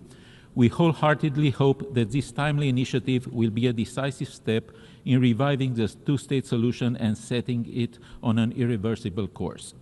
We would also like to congratulate the conveners of the conference, the two co-chairs of the event, France and the Kingdom of Saudi Arabia, as well as the co-chairs of the 8 working groups for undertaking this responsibility and for all the hard work that went into the preparations. The events that have transpired since the heinous terrorist attack of October 7th, 2023, provide unquestionable evidence that we must keep working towards a political resolution and our presence here today reflects this common understanding. Regretfully, a ceasefire has not been renewed as of yet. There are hostages still in captivity, and the humanitarian situation in Gaza remains extremely dire. We hope and continue to act in support of an agreement that might open up new opportunities for the whole region. Your Excellencies, from the outset, I would like to underline Romania's long-standing support of a negotiated settlement of the Israeli-Palestinian conflict based on the two-state solution, Israel and Palestine living side by side in peace and security. We strongly believe that this is the only sustainable solution that meets both the legitimate aspiration for statehood of the Palestinian people and the necessary security guarantees for Israel, as well as a viable promise for enduring peace and stability in the Middle East. Romania recognized the state of Palestine back in 1988 and for many years continued to foster close ties with both sides, played its part in mediating the early Israeli-Palestinian peace talks, and reiterated their mutual right to live in peace, security, and prosperity. Excellencies, what happened on October 7, 2023 has no justification. We condemn the brutal attack of Hamas against the State of Israel and the Israeli people. Hamas's hostage policy is unacceptable and undermines the future of the two-state solution. Once more, we call for the immediate, unconditional, and dignified release of all hostages. On the other hand, the suffering and destruction in Gaza today reach an unprecedented level. We are witnessing the gravely degraded humanitarian situation in Gaza and the suffering of innocent, especially women and children. The security of Israel cannot and will not come at the cost of civilian lives in Gaza. This is why, along with our EU and regional partners, Romania supports a ceasefire, concrete steps to re-establish decent living conditions for the civilian population of Gaza, and a comprehensive peace agreement as the only path to ensure lasting security for both Israel and the Palestinian people. From the beginning, Romania prioritized the provision of humanitarian aid to the region, sent multiple shipments of humanitarian aid to Gaza, and facilitated the evacuation of pediatric patients from the street, along with their family members. We have carried out so far, together with the European Union, with the European Commission, 7 humanitarian flights for 76 children and 185 family members. 41 of them are currently being treated in Romanian hospitals, and we are committed to continue these efforts. But this is just a temporary and scarce fix for a very complex situation, which needs long-term measures in order to address the reconstruction of Gaza and to heal the physical and emotional scars of this drawn-out conflict. We must continue to assist the Palestinian Authority in preparing its future role, both in the West Bank and Gaza, its capacity building and its reform agenda. Romania remains strongly committed to the principles underlying humanitarian aid. Acknowledging an international community based on the respect of the international law, including international humanitarian law and solidarity, we back a collaborative long-term solution for a reform UNRWA, moving forward with the ongoing process of completely putting the Colonna recommendations into practice. We appreciate the efforts made by EU High Representative Kaja Kallas to reach an agreement with the Israeli authorities on humanitarian aid access. Its full implementation is needed. It can only be deemed successful if there is sufficient humanitarian aid delivered into Gaza. Thus, we also need EU monitoring on the ground and a fully active EU-BAM Rafah. Last but not least, I would like to extend our gratitude to the co-chairs of Working Group Number 5, the United Kingdom and Egypt, for their important work. We are ready to work together with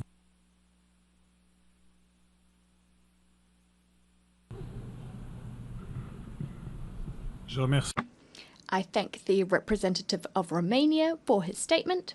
I now give the floor to the representative of Belize.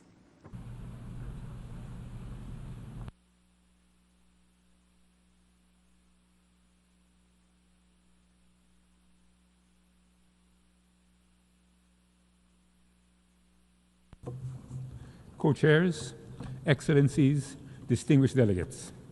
At the outset, Belize aligns itself with a statement delivered by the distinguished delegate of Barbados on behalf of the 14 member states of the Caribbean Community, CARICOM.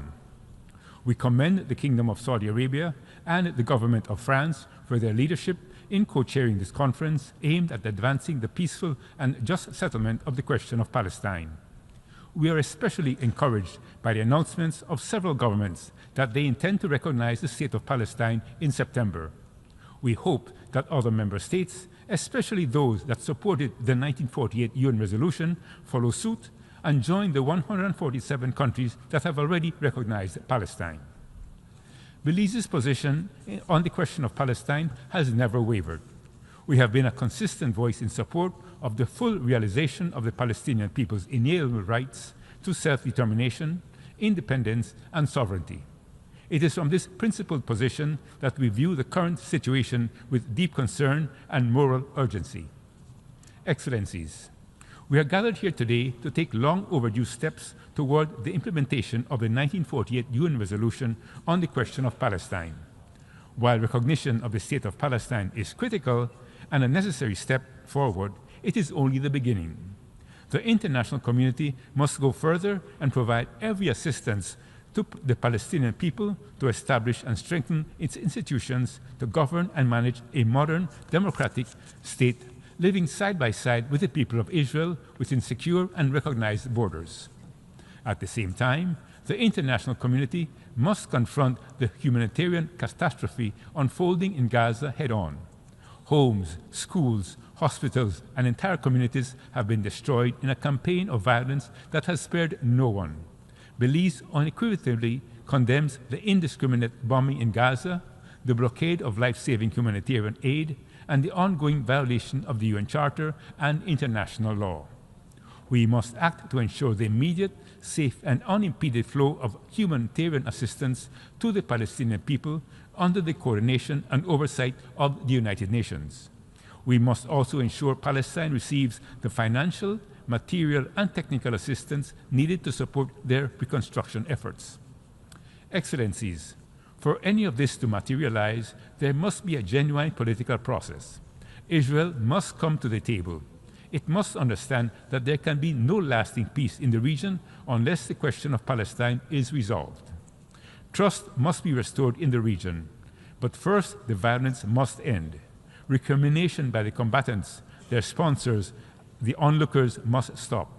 The forceful and unlawful acquisition of Palestinian land and property by Israeli settlers in the West Bank must stop.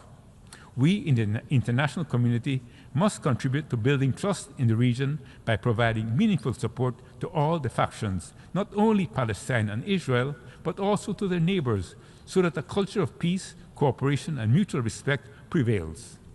Let this conference be the beginning process to create a world in which the children of Palestine and Israel can live without fear, one in which they can live in peace, realize their ambitions, and share the richness of their cultures.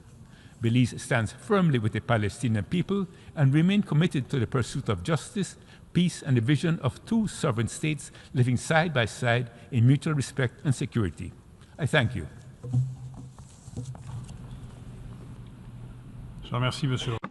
I thank the representative of Belize for his statement. I now give the floor to the representative of Bulgaria.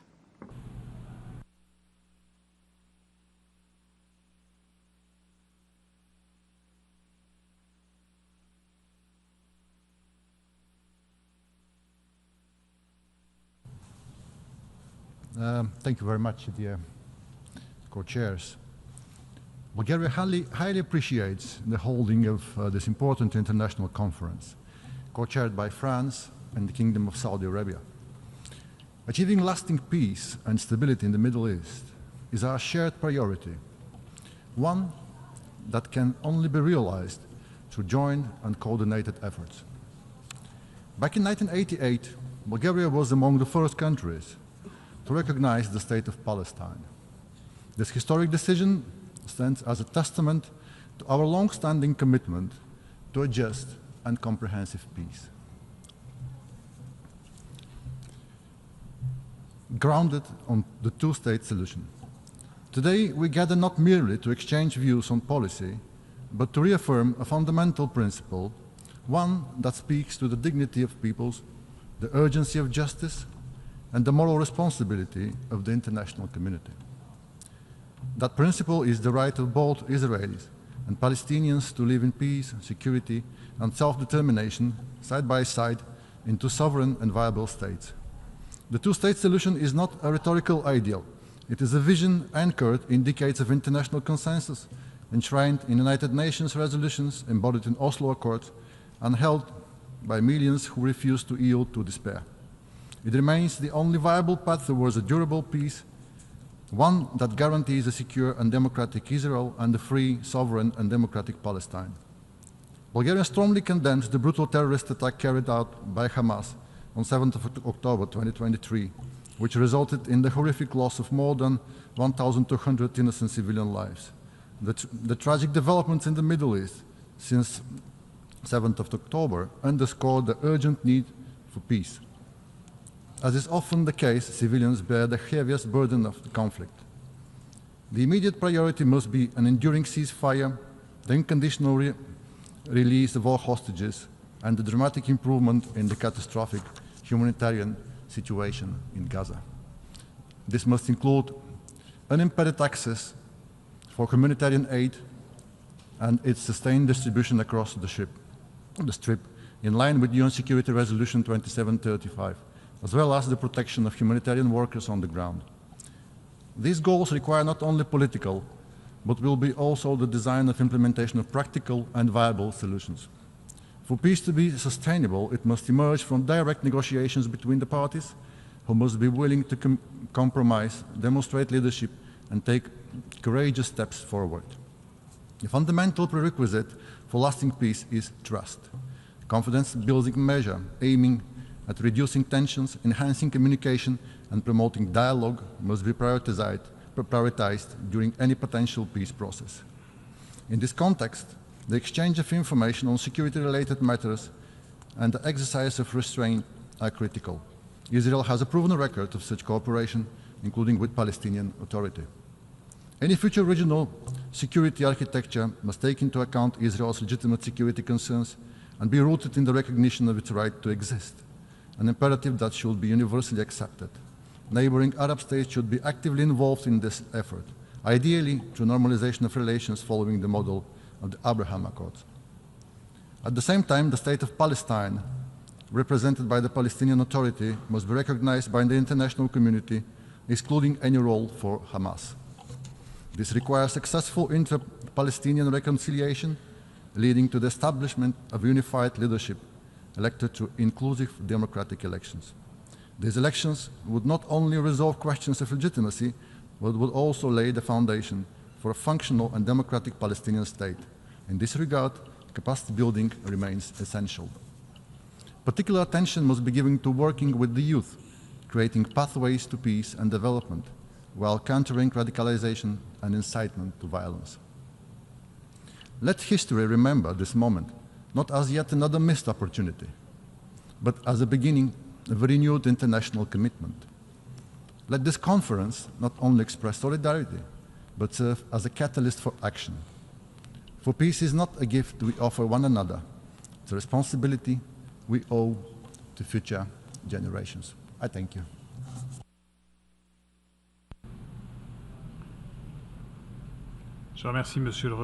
I thank the representative of Bulgaria for his statement and now give the floor to the representative of Gambia.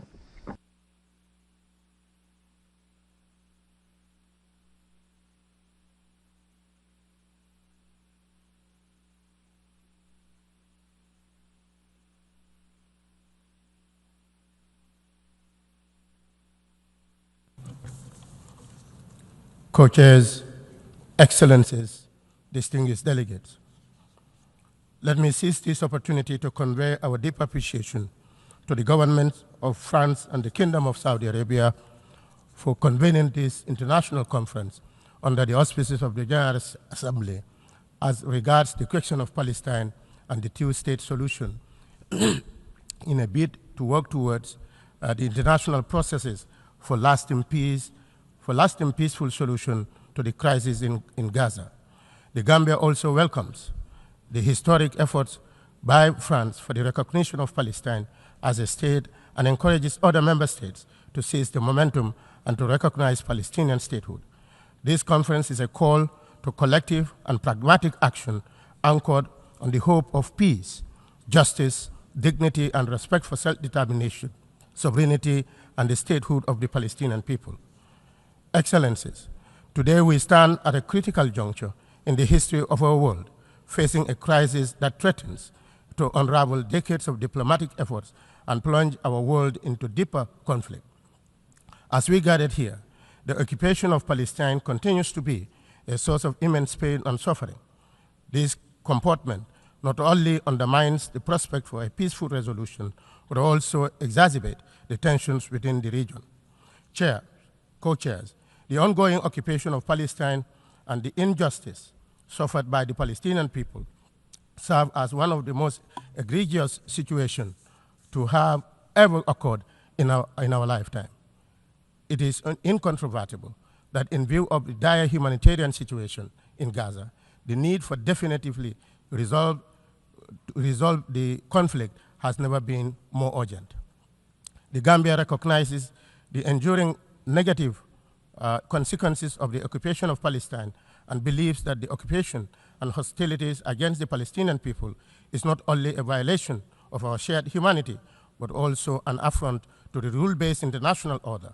In this regard, the Gambia warmly welcomes the outcome of the various working groups established on the margins of this high-level conference. The situation of Palestine is about the core principle of justice and self-determination. We cannot continue to remain silent when clear violations of international human rights and international law are being committed in Gaza and West Bank. Co-chairs, the humanitarian catastrophe currently unfolding in Gaza is both profound and devastating, with far-reaching consequences not only for the region, but for the international community as well. We support all genuine efforts to maximize the prospect of a peaceful resolution, including the efforts aimed at reducing the tension within the region. Gaza's future and that of its population must be guaranteed.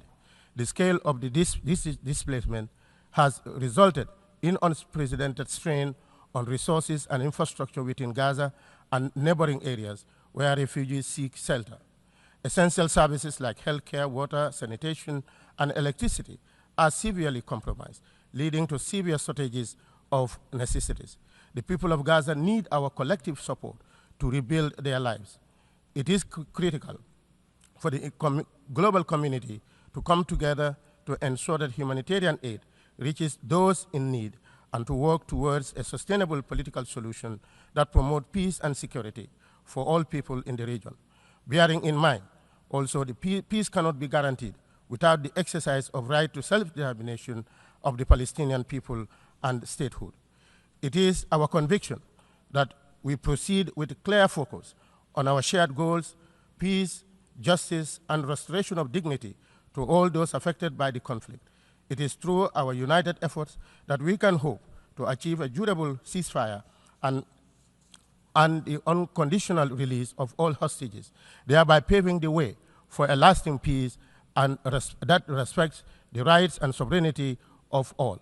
The Gambia believes that the lasting peace on both sides embodies the strong collective resolve to also ensure the full membership of Palestine into the United Nations and earning its deserved position as part of the Committee of Nations, with equal rights and many other member states of the United Nations. In this context, we reiterate and endorse the call for a peace day for a lasting solution to the Palestinian problem. In our view, the best option for a peaceful settlement of this dispute between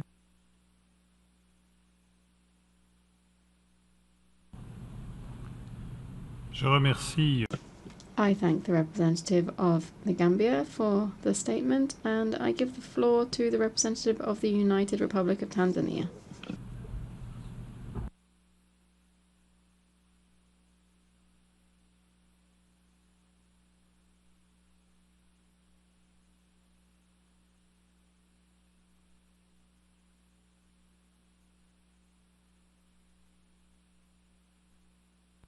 Co-chairs, Excellencies, distinguished delegates, the United Republic of Tanzania is honored to participate in this important high-level conference on the question of Palestine and the pursuit of this two-state solution. We commend the initiatives and leadership of the co-chairs, the Kingdom of Saudi Arabia and the French Republic, and welcome the continued commitment of the international community to advancing a just, lasting, and peaceful resolution to the Israel-Palestinian conflict. Tanzania remains deeply concerned by the continued escalation of violence and the terrible humanitarian situation, particularly in the Gaza Strip. The situation reaffirms the urgent need for concrete steps towards implementing the two-state solution with Israel and Palestine, living side by side in peace and security within the secure internationally recognized borders based on the pre-1967 lines in accordance with international law and relevant United Nations resolutions, including General Assembly Resolution ES 10/24. Co-chairs, Tanzania reaffirmed its unwavering support for the inalienable rights of the Palestinian people, including their right to self-determination, independence, and sovereignty. We reiterate our long-standing position that the only sustainable path to peace is through genuine negotiation based on mutual recognition, peaceful coexistence, and a shared commitment to justice and international law. As the world is still witnessing the horrible humanitarian situation and untold human suffering in the Gaza Strip, we call upon the United Nations Security Council to fully uphold its responsibility under the Charter, particularly those contained in Article 12 and 24, and we take decisive action to end the cycle of conflict and impunity. We further urge all parties to agree to an immediate, unconditional, and permanent ceasefire, and to ensure unfettered access to humanitarian assistance, including food, water, medical supplies, and shelter. Tanzania underscores the importance of dialogue as the only viable and durable solution to the conflict.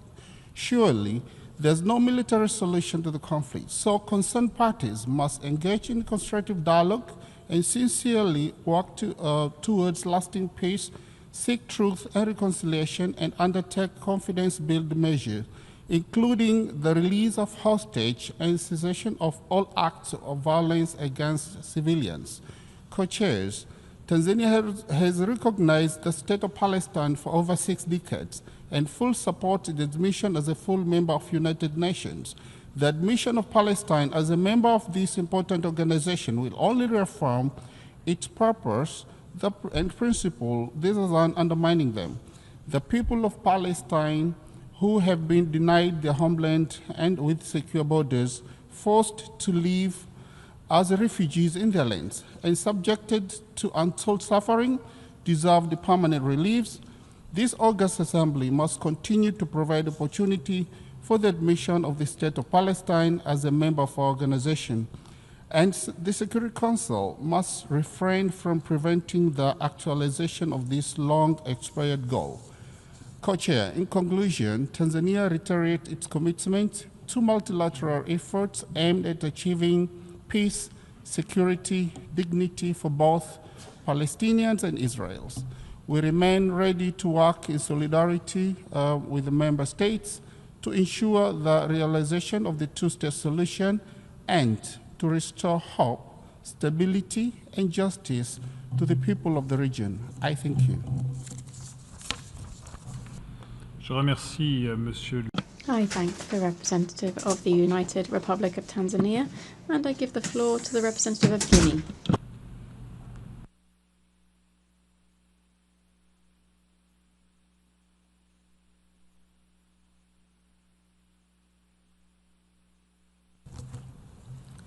Monsieur le Co-Président.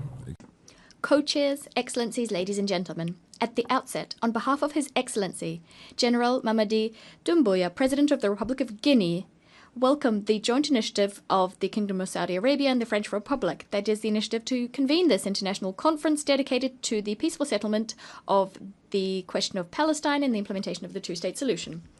My delegation fully subscribes to the statement delivered by Uganda on behalf of the non-aligned movement. Co-chairs, the Republic of Guinea reiterates its unswerving support to the Palestinian cause.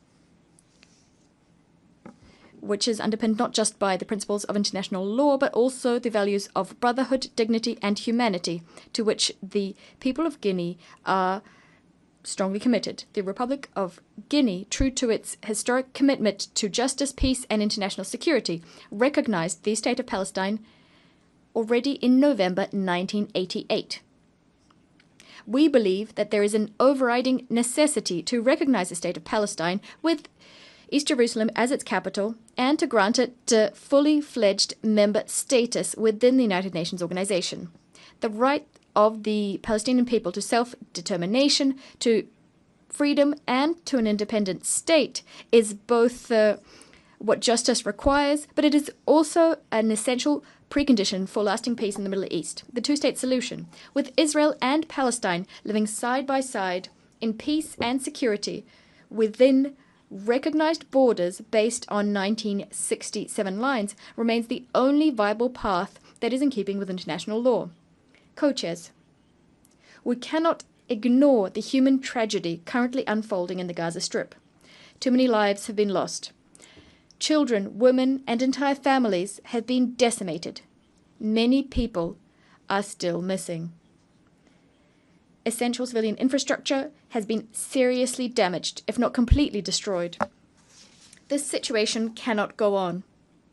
We bear the collective moral responsibility to put an end to it, and definitively so, because the safeguarding of the values and principles which underpin our humanity are at stake. The eyes of the world, the eyes of our people are upon us. They are judging us on our collective capacity to ensure that international law and the ideals of peace, justice, and moral dignity, which are the bedrock of our organization, to ensure they prevail. Silence, inaction, indifference would constitute a betrayal not only to the fundamental principles of this organization, but to our very own humanity.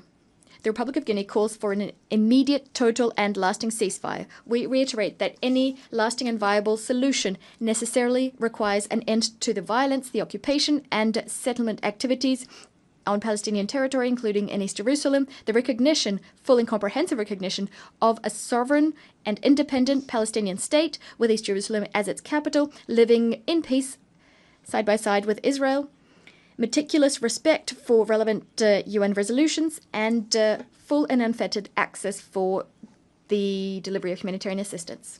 Co-chairs, ladies and gentlemen, today, more than ever, the Republic of Guinea stands shoulder to shoulder with those who've opted for dialogue over confrontation. We're here to reaffirm that peace is not a utopia. It is a must, and peace calls for political courage. It is high time to translate declarations of principles into concrete action. We need a clear-cut, consensus-based roadmap to ensure that the hopes of the Palestinian people become a political reality. We remain convinced that peaceful coexistence between the states of Palestine and Israel is not only possible, but necessary. It is in the name of our common humanity that we must seize the opportunity offered by this conference to definitively revive the hope of lasting peace between Israel and Palestine, with respect for human dignity and the solidarity among peoples. I thank you. Je remercie Monsieur le Représentant. I thank the representative of Guinea for that statement. And I give the floor to the representative of Guyana.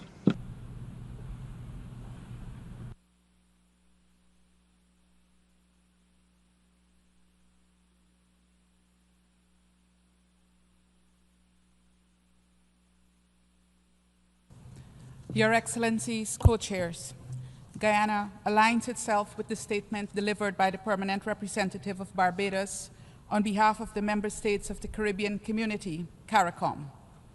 I commend you both, co-chairs of the working groups, for your preparations for the convening of this conference. Excellencies, following the General Assembly's adoption in 1947 of Resolution 181, in which it decided on the establishment of an independent Arab state and an independent Jewish state, the independent Jewish state Israel was created and recognized in 1949. However, almost 8 decades later, and with the formation and recognition of more than 80 new sovereign states by the UN, the establishment of an independent state of Palestine is still outstanding. Implementation of the two-state solution is a collective responsibility of the General Assembly, some aspects of which are common to all member states, while others are differentiated. Recognition of the state of Palestine is at the core. The two-state solution is only partially implemented due to the twin problem of the non-recognition of the state of Palestine by some member states and Israel's ongoing occupation of the Palestinian territory. Guyana therefore calls on all member states still to do so, to recognize the state of Palestine. We also call on Israel to comply with the advisory opinion of the ICJ regarding its unlawful occupation of the Palestinian territories. Excellencies, we are meeting against the backdrop of an unprecedented war in Gaza, characterized by repeated violations of international law. The onus is on all member states to be vigilant and consistent in their defense of international law on the question of Palestine. There should be no double standards and no silence and inaction when the rule of law is being violated. While most member states have been vocal in their condemnation of the ongoing atrocities in Gaza and the occupied West Bank, we urge every member of this organization to redouble their efforts to bring this tragedy to an end. Turning to actions needed for positive change, let me highlight 3 points. First, the ongoing situation in the occupied Palestinian territory remains a serious threat to international peace and security, and the Charter empowers the Security Council to respond to such threats decisively. Regrettably, the Council, as a collective, has not yet achieved the level of political will necessary to take those decisions. Second, action is needed in defense of the United Nations, humanitarians, medical personnel, journalists, and other professionals who continue to be the targets of indiscriminate and illegal actions by the occupying power. UNRWA, which has performed a stabilizing role in the OPT since its establishment in 1948, suffered the brunt of attacks against the UN. Last week, we were told that OCHA is next. This trend must not be allowed to continue, as it sets a dangerous precedent. Third, member states must be prepared to take bilateral action where it is necessary to stem the means of destruction used by the occupying power to weaken the two-state solution. Member states must continue working until an independent state of Palestine is established, pursuant to the relevant United Nations resolutions and in line with the pre-1967 borders. We must dissuade all actions that undermine this goal. In this context, we call on Israel to hand over all remittances being held for the Palestinian Authority. Excellencies, allow me to conclude by reaffirming our full support for the implementation of the two-state solution.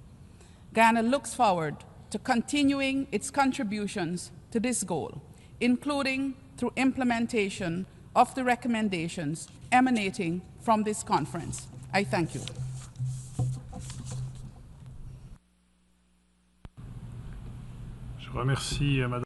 I thank the representative of Guyana for her statement, and I give the floor to the representative of Kenya.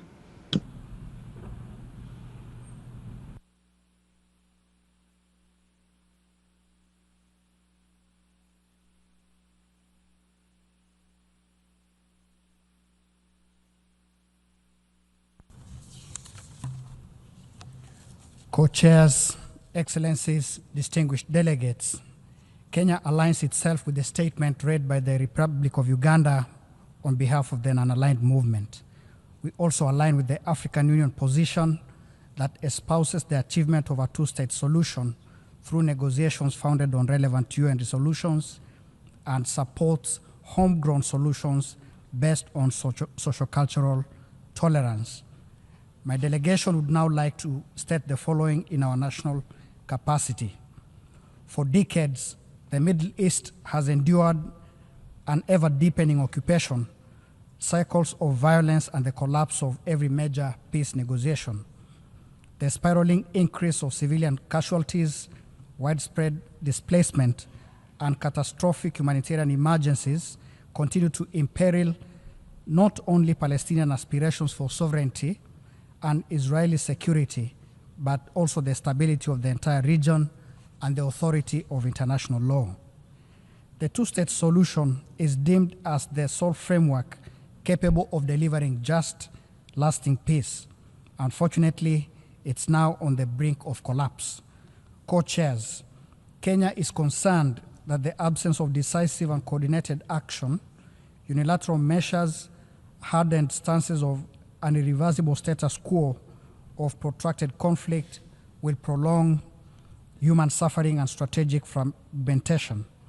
In this regard, we take note that this conference is one of the few chances remaining to transform consensus into tangible, irreversible steps and propose the following actions embedded in 3 core pillars.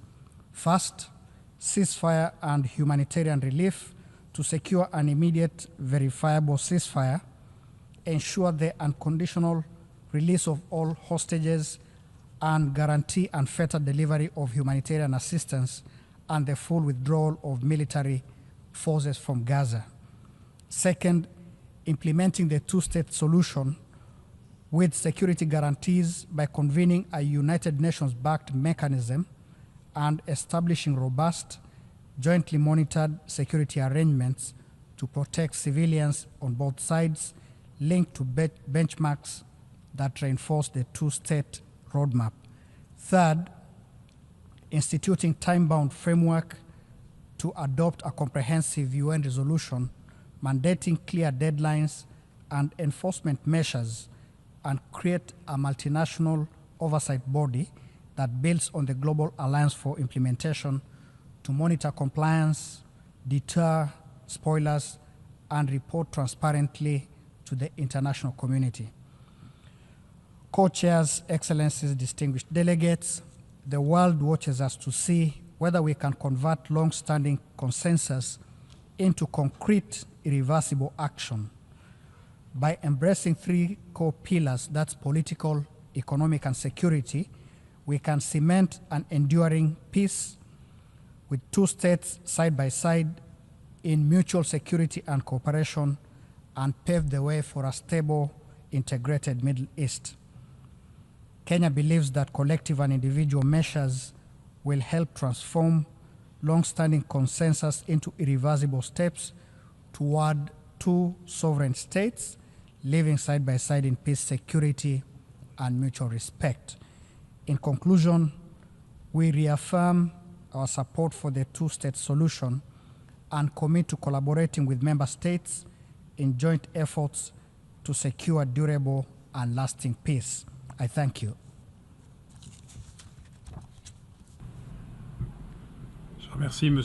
I thank the representative of Kenya for his statement, and I give the floor to the representative of Czechia.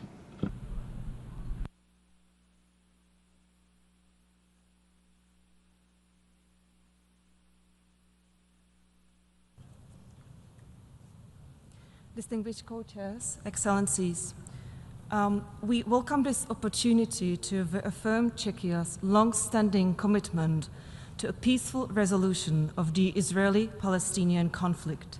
This vision is grounded in the establishment of 2 states, Israel and Palestine, living side by side in peace, security, and mutual recognition. We are deeply concerned by the continued violence and humanitarian suffering in the region, and we call for an immediate ceasefire in Gaza and the unconditional release of all hostages, leading to a permanent end of hostilities. Czechia acknowledges the legitimate aspirations of the Palestinian people for statehood and dignity, just as we affirm Israel's right to exist, free from terror and existential threats. We believe that the only viable path to achieving this vision is through direct negotiations between the 2 parties. A negotiated agreement remains the sole sustainable means to ensure stability, democratic and economic development, and security for all. Unilateral actions risk undermining the delicate balance required for meaningful dialogue and may further entrench divisions. Excellencies, it is of utmost importance to re-establish a political horizon toward a two-state solution. We urge all parties and international actors to focus on confidence-building measures, regional cooperation, including through frameworks such as the Abraham Accords, and practical steps that can foster trust and pave the way for renewed negotiations. A peace settlement must serve the legitimate interests of both peoples, who rightfully expect tangible outcomes from diplomatic efforts. It is imperative to create conditions that enable Palestinians to establish a viable, independent future, whilst also ensuring that Israelis are not perpetually confronted with critical security concerns. Furthermore, Hamas should no longer pose a threat to Israel and must have no role in Palestine's future governance. Excellencies, achieving a just and lasting peace will require bold and courageous decisions from both Israelis and the Palestinians. The path to a two-state solution is neither simple nor without sacrifice, but it demands leadership that prioritizes the future over the past and reconciliation over retaliation. Both sides must demonstrate the political will to engage in meaningful dialogue, make difficult compromises, and reject extremism in all its forms. Only through such resolve can we hope to transform aspirations into reality. Czechia stands ready to assist in any genuine effort that brings both sides back to the negotiating table and advances the cause of peace. I thank you.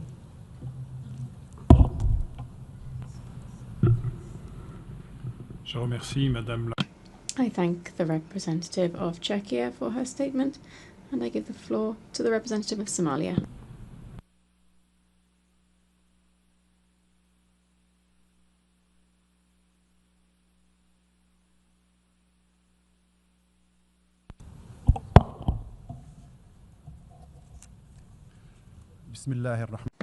In the name of God, most gracious, most merciful, co-chairs, Highnesses, Excellencies, ladies and gentlemen.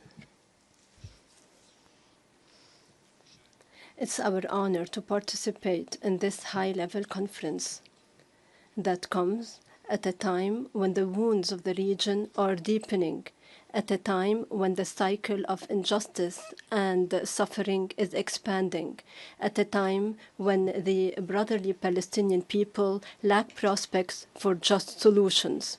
We thank the Kingdom of Saudi Arabia and the Republic of France for convening this important meeting. This conference is an opportunity that must not go unnoticed. It is a defining moment for us to renew our collective political will, not only to find solutions, but to advance the implementation of the two-state solution, this solution that has long been rejected and overlooked and eroded. Co-chairs, the Palestinian people for more than 7 decades have been reeling from ongoing occupation. They have been systematically deprived of their most basic national and human rights. The international community has stood silent as the Palestinians have been reeling on a daily basis from colonial settlement, forced displacement, blockade, daily violations. The holy Christian and Muslim sites have been desecrated, and the life of a whole people have been fragmented generation after generation. Despite this, the Palestinian people continue to uphold their legitimate right to freedom, independence, and self-determination as enshrined in international law and UN resolutions. They do not demand more than this. In this context, we reiterate our unwavering support for the two-state solution along the 4 June 1967 borders and on the basis of UN Security Council and General Assembly resolutions, and on the basis of international law and the Arab Peace Initiative for the establishment of an independent, sovereign Palestinian state with East Jerusalem as its capital, we call clearly for the full recognition of the State of Palestine and for its full admission in the United Nations. Ladies and gentlemen, injustice does not achieve peace. Ongoing occupation does not generate stability. We reject double standards and the selective application of international law. We cannot respect international law in one place and overlook its violation in another place, and the occupier cannot be rewarded and the people under occupation cannot be punished. The implementation of the two-state solution is no longer a diplomatic option. We now call today for clear measures that can no longer be postponed. First, the State of Palestine must be admitted as a full member of the UN. Secondly, all illegal settlement activities must come to an end immediately and unconditionally. Thirdly, the blockade on Gaza must be lifted and humanitarian safe corridors must be opened. Fourthly, international protection must be afforded to the Palestinians. Fifthly, we must revive the serious and binding political track under international multilateral auspices with a clear implementation mechanisms. In conclusion, the time is not on our side. Every day without a solution is a new day of pain, a new day of dashed hopes and erosion of international order. We hope that this conference will be a true turning point where we do not only express intentions, but we transition towards actionable implementation and follow-up mechanisms. In this context, we reiterate our clear position. Palestine is not only a humanitarian cause, it is a question of justice, a question of rights and sovereignty. The government and people of Somalia will continue to support this just question in all fora. We believe that freedom is achieved and snatched by justice and is defended in position. Thank you for your kind attention. Je remercie Monsieur le I thank the representative of Somalia for that statement. I now give the floor to the representative of Cabo Verde.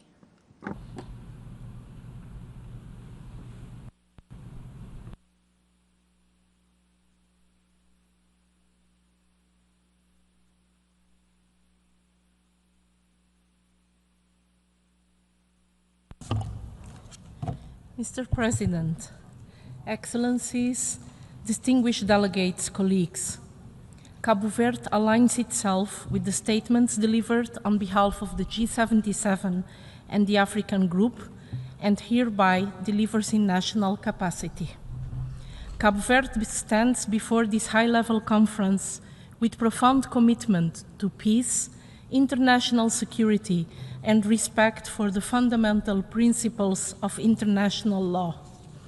Since its independence, our country has upheld his sovereign policy on principles of peaceful cooperation, mutual respect, and the right of all peoples to self-determination and independence in line with the Charter of the UN. The two-state solution for Israel and Palestine represents not only a legal and political imperative, but also the only sustainable way to ensure security, stability, and development for both people. Cabo Verde would like to highlight three fundamental pillars for the peaceful settlement of the question of Palestine and to implement the two-state solution.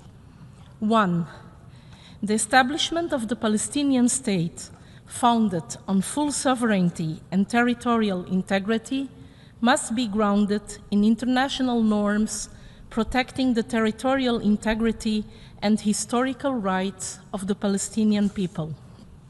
Two, peace will not be sustainable without concrete and balanced security arrangements that ensure mutual protection and trust-building mechanisms between the parties. Coordinated measures must be implemented in a transparent and binding manner, reinforcing both Israel and Palestine's commitment to a future free of hostilities and existential threats. 3. The success of the two-state solution depends not only on political and legal guarantees, but it will only prevail if sustainable economic conditions are also assured. Post-conflict reconstruction must be linked to economic integration strategies, promoting a resilient governance structure, sustainable investments, and effective assistance mechanisms. For Cabo Verde, it is clear that peace cannot reign upon diplomatic commitments alone. For peace to prevail, it must be built on justice, respect for international law, and recognition of the dignity of all peoples. The success of this conference will be measured by the concrete actions we take, ensuring that two states can coexist side by side with security, sovereignty, and prosperity. Cabo Verde is hopeful that this conference will produce effective commitments and tangible results for a just and lasting peace. Cabo Verde reiterates its full support to the implementation of the two-state solution. May this path lead to two neighbor nations living in peace and rebuilding a prosperous future for the generations to come. Thank you.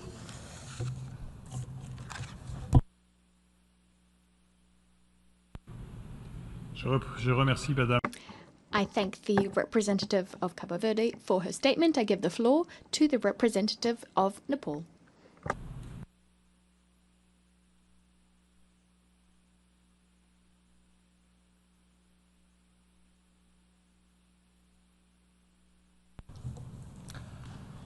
Distinguished co-chairs, first let me extend my sincere appreciation to the governments of the French Republic and the Kingdom of Saudi Arabia for convening this high-level international conference. Excellencies, for nearly 8 decades, the pursuit of just and lasting peace in the Israeli-Palestine conflict has remained elusive. Uncertainty, chaos, violence, and despair dominate the regions over the decades. The situation has further deteriorated since the October 7 terrorist attacks on Israel by Hamas. The region is descending into even greater turmoil and volatility since then. The humanitarian crisis has reached unimaginable levels. Relentless loss of innocent lives, mass displacement, and widespread destructions have unfortunately become the tragic norm. The indiscriminate targeting of civilians, aid workers, and vital infrastructures continues unabated. The world cannot afford to stand by as devastation unfolds. Urgent and decisive action is needed to break this cycle of violence and restore hope for a peaceful future for both Palestinians and Israelis.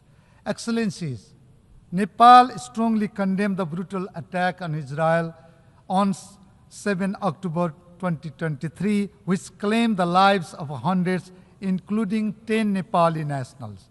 Equally, we have denounced the indiscriminate use of force against civilians in Gaza. Nepal has consistently called for immediate de-escalations, restraint on end to civilian casualties, and protections of public and private properties. We also call for providing immediate, unrestricted, and adequate humanitarian assistance to the disparate civilians in Gaza. Humanity must be preserved, and human rights must be respected in all circumstances. It is also crucial that international laws, including the international humanitarian laws, are fully respected by all. We call for the immediate and unconditional release of all hostages taken by Hamas, including Bipin Joshi from Nepal. We are gravely concerned about his and others' health and well-being.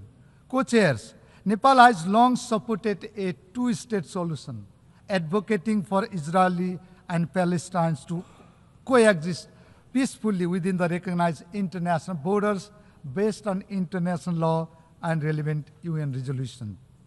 We affirm our support for all efforts aimed at achieving a just, peaceful, and lasting solution to the questions of Palestine. We urge both Israel and Palestine to exercise utmost restraint, to end hostilities, resort to dialogue and diplomacy, and uphold internationally recognized agreements, including the two-state solutions.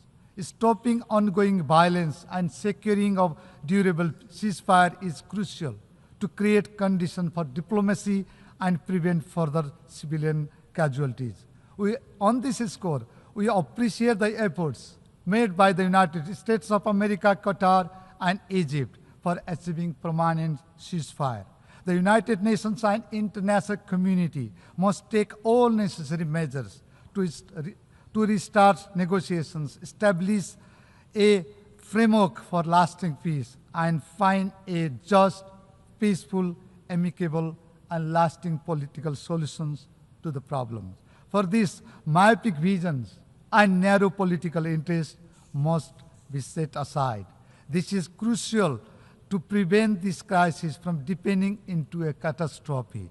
We stand by our conviction that the political resolutions grounded in two-state solutions is the most effective path to ending suffering, breaking the cycle of violence, and securing long overdue peace for both Palestinian and Israeli civilians. In conclusion, co-chairs, let's unite in pursuit of a just and lasting solution to one of the world's most prolonged and complex challenges. Let's ensure that peace prevails in the regions and beyond. And let's build a future for both Israelis and Palestinians grounded in peace, justice, and coexistence. I thank you. Je remercie. I thank the distinguished representative of Nepal for his statement. I now give the floor to the representative of St. Vincent and the Grenadines.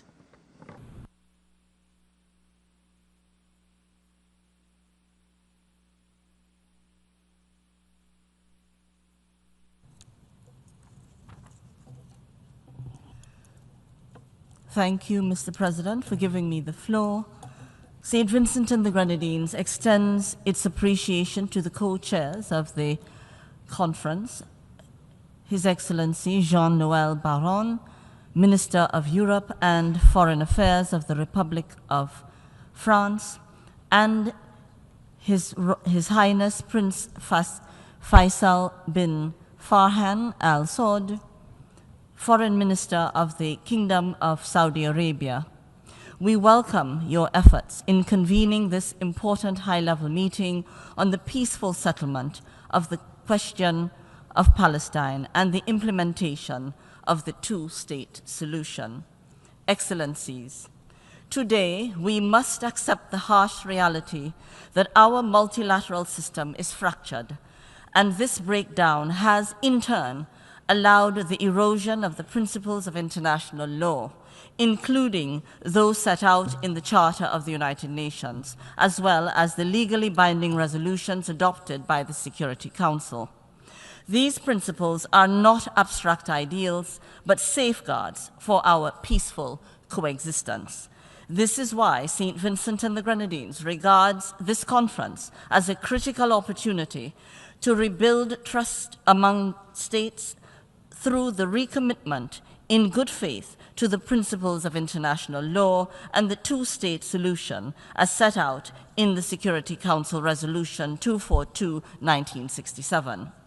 The ongoing conflict in the Middle East has for too long assailed the people of Gaza, their suffering being a tragic testament of the consequences of setting aside international law that was designed to, at a minimum, put an end to such a conflict.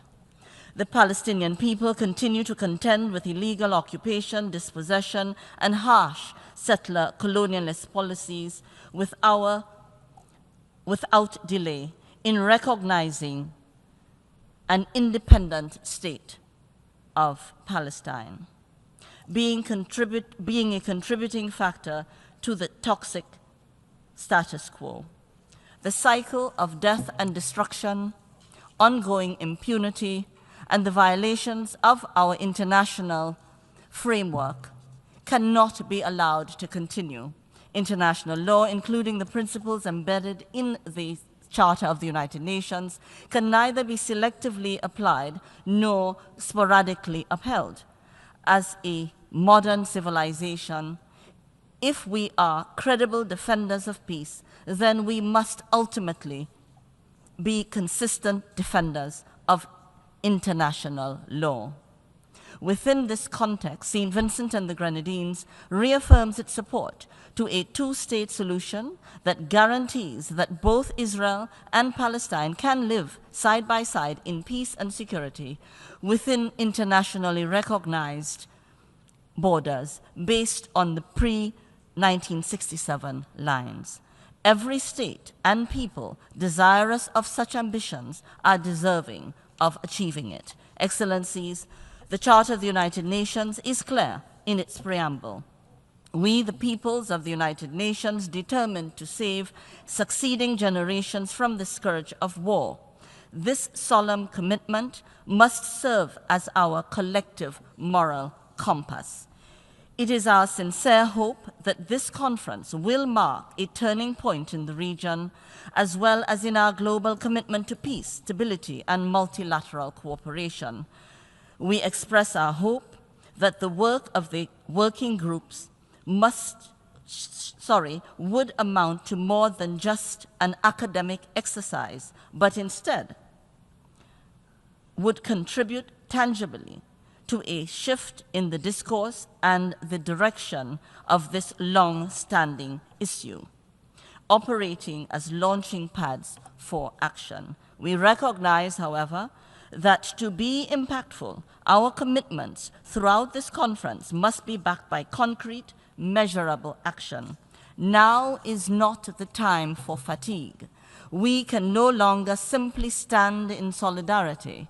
The need to implement a two-state solution has become more urgent than ever. And to this end, we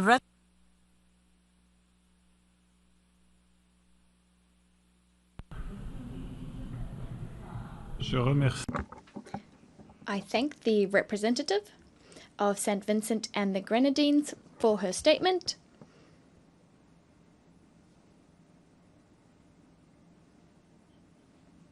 I thank the representative of St. Vincent and the Grenadines for her statement. I now give the floor to the representative of Cuba.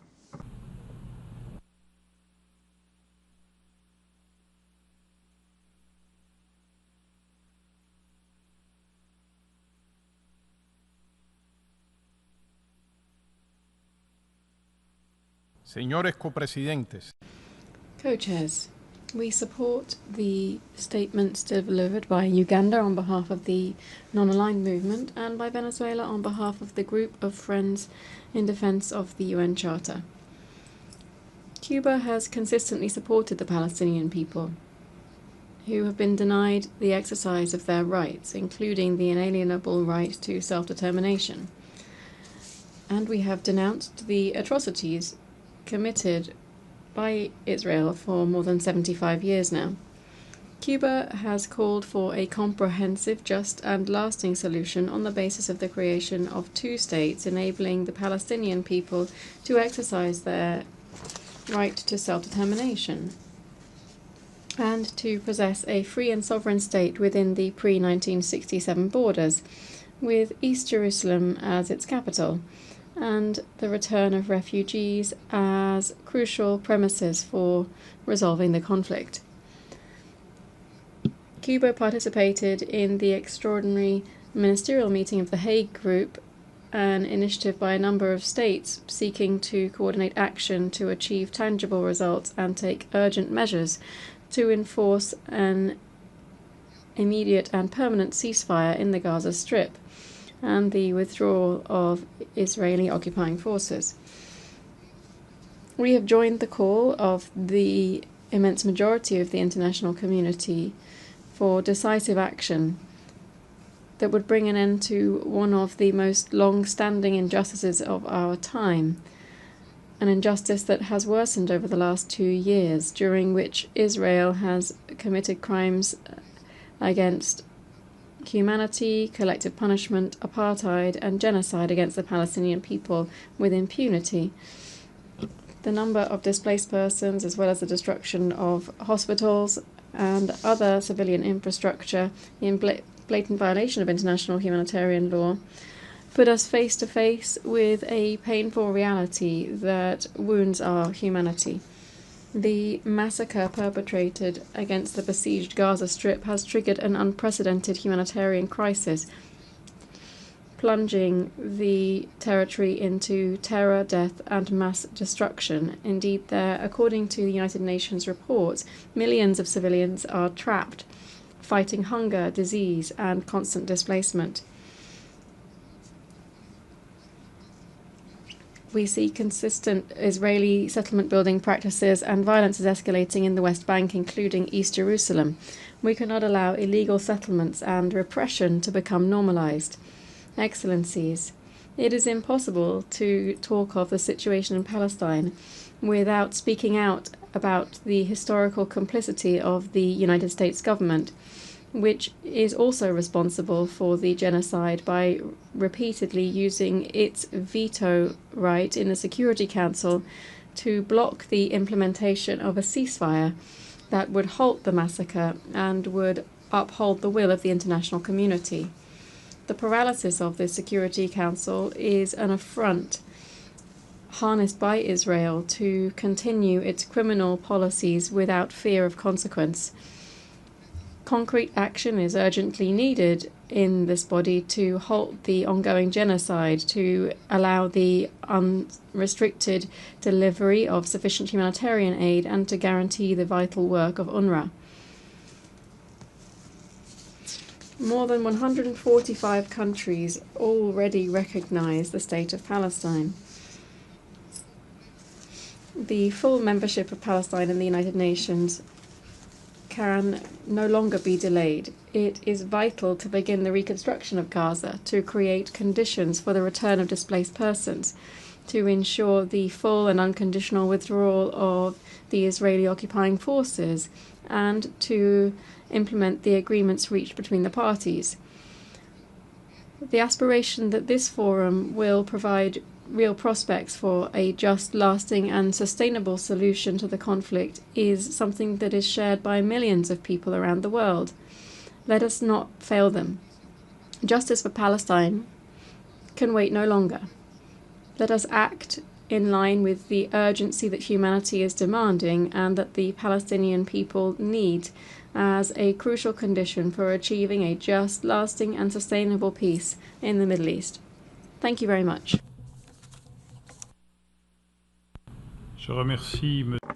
I thank the representative of Cuba for his statement. I now give the floor to the representative of the Maldives.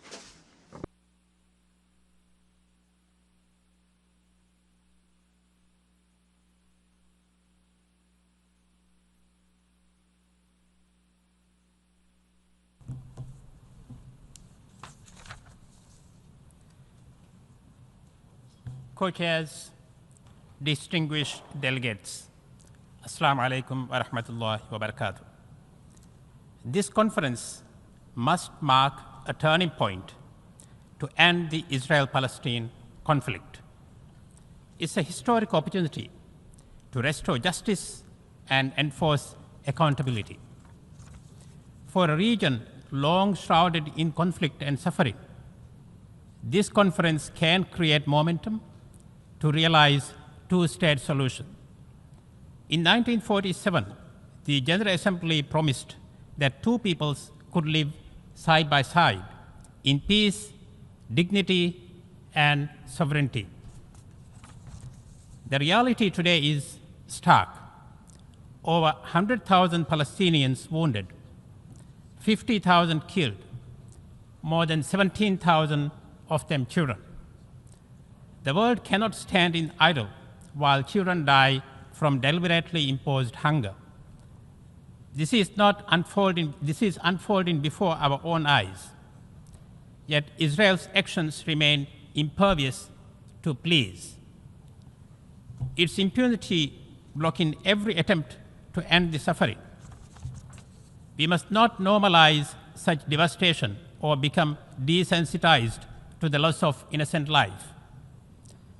In moments like this, diplomacy and multilateralism must not retreat. They must rise. We need more action, not just condemnation, more cooperation, and less polarization. The Maldives stands today with unwavering moral clarity. We may be small, but we have never wavered in standing for what is right. This is why we recognized the state of Palestine in 1988. This is why the Maldives has filed a declaration of intervention at the ICJ for the application of the Genocide Convention in Gaza Strip. This is why we argued before the court that Israel's action violate Palestinians' human rights and demanded humanitarian access. Let us begin with the truth. The state of Palestine exists. 147 countries in this hall recognize it, and more have expressed their intent to do so. The Palestinian flag flies outside this hall. Its sovereignty and its people must not be erased. From Gaza to West Bank to East Jerusalem, Palestinians have the inalienable right to remain, to return, and to govern a state of their own freely and fully. The targeting of UNRWA must stop. Defunding a humanitarian lifeline during famine and massacre is not policy, it's cruelty. Humanitarian workers are not the enemy, nor are journalists. And aid is not optional, nor is the obligation to protect civilians. The Maldives believes in a just, lasting solution: 2 states, 2 peoples, and 1 peace. But there can be no peace without justice. Israel must be held accountable for the lives it has taken, for the homes it has destroyed, for the future it has killed, and for the hopes it has extinguished. Reparations, restitutions, and redress is the bare minimum. The Maldives supports Arab Reconstruction Plan with technical expertise, financial support, and moral leadership, and we urge others to do the same. This is why we begin to restore humanity to a people who have lost everything. Let every child in Palestine grow with dignity and hope for the future they deserve. I thank you.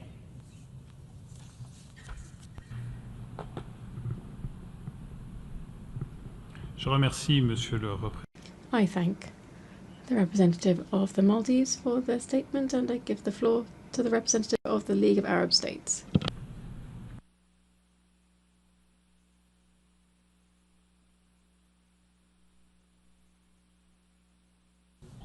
يسعدني أن أقف على هذا المنبر اليوم مرتديا. Allow me to take the floor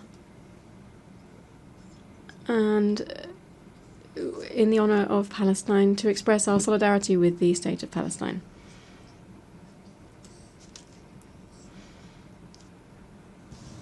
Here I present the statement of the Secretary General of the League of Arab States, who was unable to make the statement himself. At the outset, allow me to express my thanks to the Kingdom of Saudi Arabia and the French Republic for chairing this meeting at a difficult time, which is not enabling a serious effort towards peace. This international conference, with such a broad-based participation, allows us to focus on the crime of the century, which reminds us of the somber times of history, and we hope that it will never happen again. We think that those that were victims of crimes against humanity would understand the sense of humanity, that those who had lived through ethnic cleansing would never practice it, that those who were victims of genocide and its horrors would not be tempted to commit this crime of genocide that we are seeing today. The plans of which have been announced in Gaza and the OPT. We must denounce this crime in all of its gravity and the tragedy that it causes. They are the continuum of another crime, that is occupation. A crime that the ICJ has asked to be brought to an end as soon as possible. What we're seeing today in Gaza, the withdrawal of stability and security in the region, is indeed the outcome of the ongoing occupation. This is the price being paid by Palestinians, a price paid in blood, a price paid by the populations across the region in terms of the stability and future. It is the price paid by the entire world in terms of stability and security. It's an extremely high price that we are all paying for the system of apartheid and occupation to remain on this land. The vision set out by the state, representatives of civil society and organizations during the preparatory meeting within the 8 thematic working groups that were cited in the outcome document very clearly show that there is clear international will and that it represents the majority for the Israeli settlement building to stop. It also shows that another future is possible for the region, that is, for peaceful coexistence. But this future will only happen where there is a viable Palestinian state that can be a fully fledged member of the United Nations to do away with the stain that we have at the moment. The League of Arab States remains committed to the Arab Peace Initiative adopted in Beirut 23 years ago. That is the full withdrawal from Arab lands and the end of occupation against the normalization, the integration and peaceful coexistence. This vision hasn't, however, been reciprocated. Rather, it has been countered by arrogance and nationalism based on religious sectarian views that will lead the region to an unknown future. If everyone, particularly civil organizations, are not involved in this process, there will be no change. In conclusion, this conference represents a turning point for the Middle East, for Palestine, in Syria, Lebanon, and elsewhere. The League of Arab States will continue to strive alongside Saudi Arabia and France, alongside the chairs of the working groups, with the immense majority of states, peace-loving states, in the General Assembly, this democratic forum. We will continue to work for all states and all organizations to commit to ensure that Palestine is recognized at the 80th General Assembly session, and the League of Arab States will continue to support an independent Palestinian state with East Jerusalem as its capital, based on the proposals made by France, the UK, and peace-loving states. Thank you.